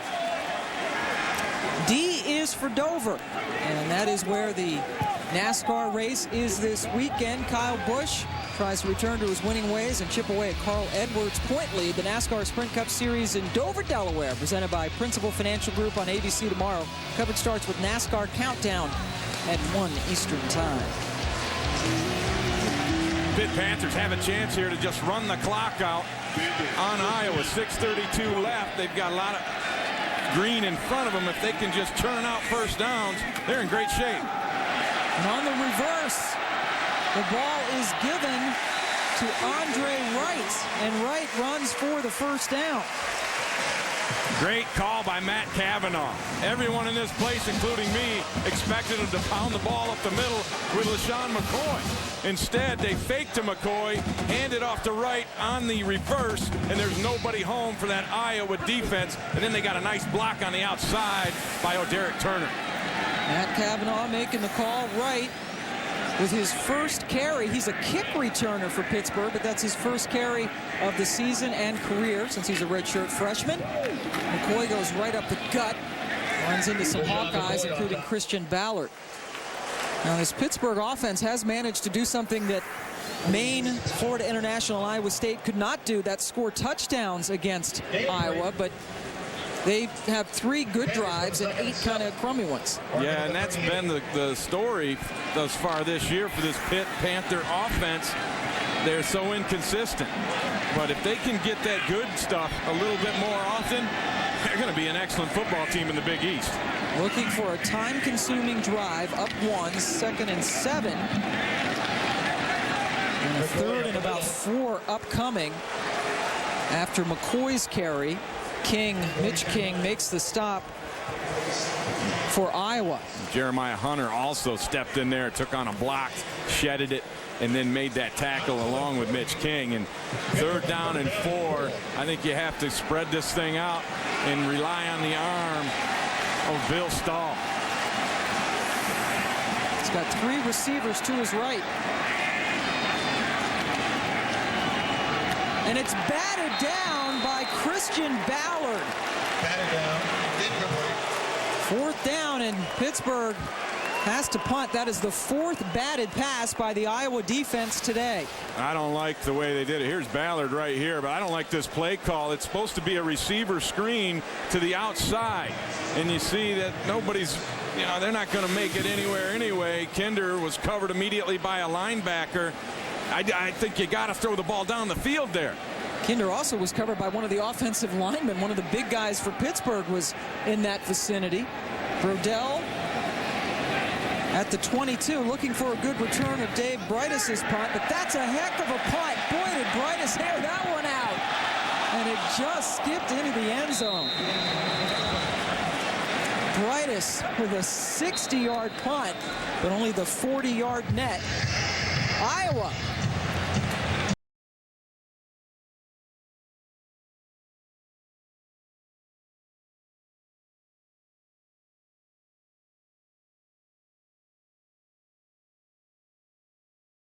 September is all about saving at the Shop Till You Drive clearance event at your Dodge, Chrysler, and Jeep dealers. We're taking up to 40% off MSRP on 08 Rams to make room for new arrivals. Get up to 28% off MSRP on Grand Cherokee, or get up to 24% off MSRP on Town & Country. Check out our great selection of fuel-efficient vehicles and find your perfect fit at the Shop Till You Drive clearance event going on through September 30th. They tickle, they tease, and you sneeze. Maybe it's time to ask your doctor about Singulair. While many allergy medicines block histamine, Singulair blocks leukotrienes, an underlying cause of nasal allergy symptoms. And that's how Singulair works differently. 1 pill, once a day. Side effects are generally mild and vary by age and may include headache, ear infection, sore throat, and upper respiratory infection. Singulair, a different way to treat allergies. Ultimate cheesy breakfast burrito, So great, man, with the cheddar and the pepper jack. Yeah, pepper jack sounds great. That's my new nickname. It's this week's nickname. Yeah, from now on you call me Pepper Jack and I'm a pirate. Pepper Jack the pirate. All right. And you're Cheddar, the kind of squeamish accountant who keeps the books for the pirate ship. Can I say no to this? There you go. There you go. You're writing character already. There you go, Cheddar. Ultimate cheesy breakfast burrito. New at Sonic. A melty, meaty, tatery morning up and at 'em that can only be made better with one of our premium roast specialty coffees like a Java Chiller.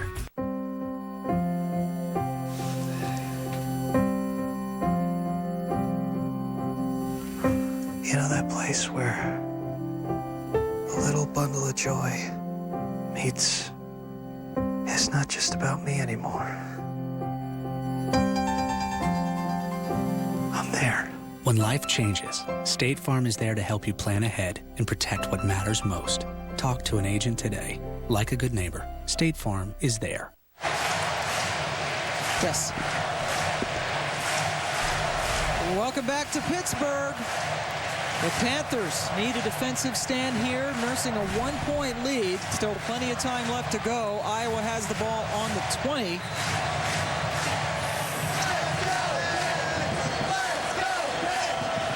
And the Pitt fans are exhorting on their defense. is fake to Christensen to his tight end, Brandon Myers, who goes out of bounds. Actually, they say they keep the clock going. Greg Williams among the defenders on the play. That's the old security blanket for this this Iowa offense. They love to go to the tight ends when things are tough and things are tight. They've hit 5 out of 6 now to the tight ends in this ball game. That one good for 5 yards. The second quarter really big for the Hawkeyes. Christensen, oh boy, he was looking. He's over the head of Myers. He had Burdell down there, but Aaron Berry was the closest guy to it. And Scott McKillop drew the coverage on Brandon Myers and did a nice job. Had Christensen thrown the ball into Myers, I believe McKillop would have intercepted it because he just took care of his business. Here he is right up here. He's covering the tight end who is spread out a little bit farther to your right. You see him break right there, right underneath, and took that throwing lane away. 3rd and 5. Iowa just 3 for 14 on 3rd downs today, and this is a huge one. They convert. Christensen finds Myers, the tight end that he just overthrew. Brandon's 4th catch of the day. 1st down, Hawkeyes.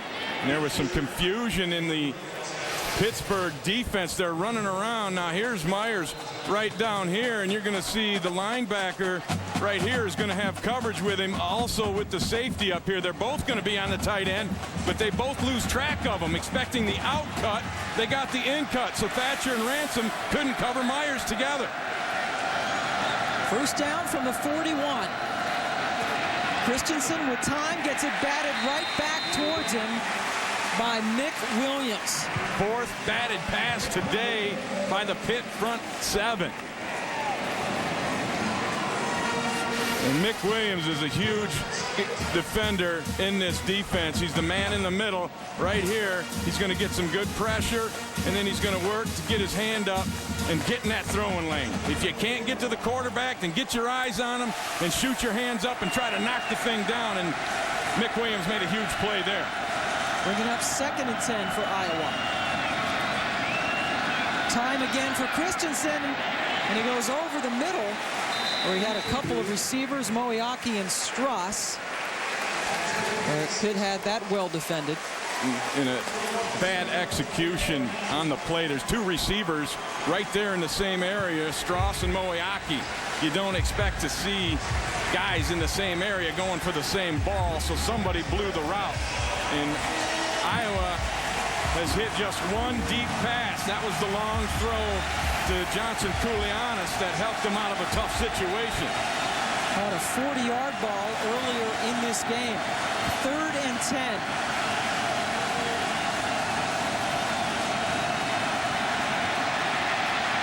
Christensen has nowhere to go but down.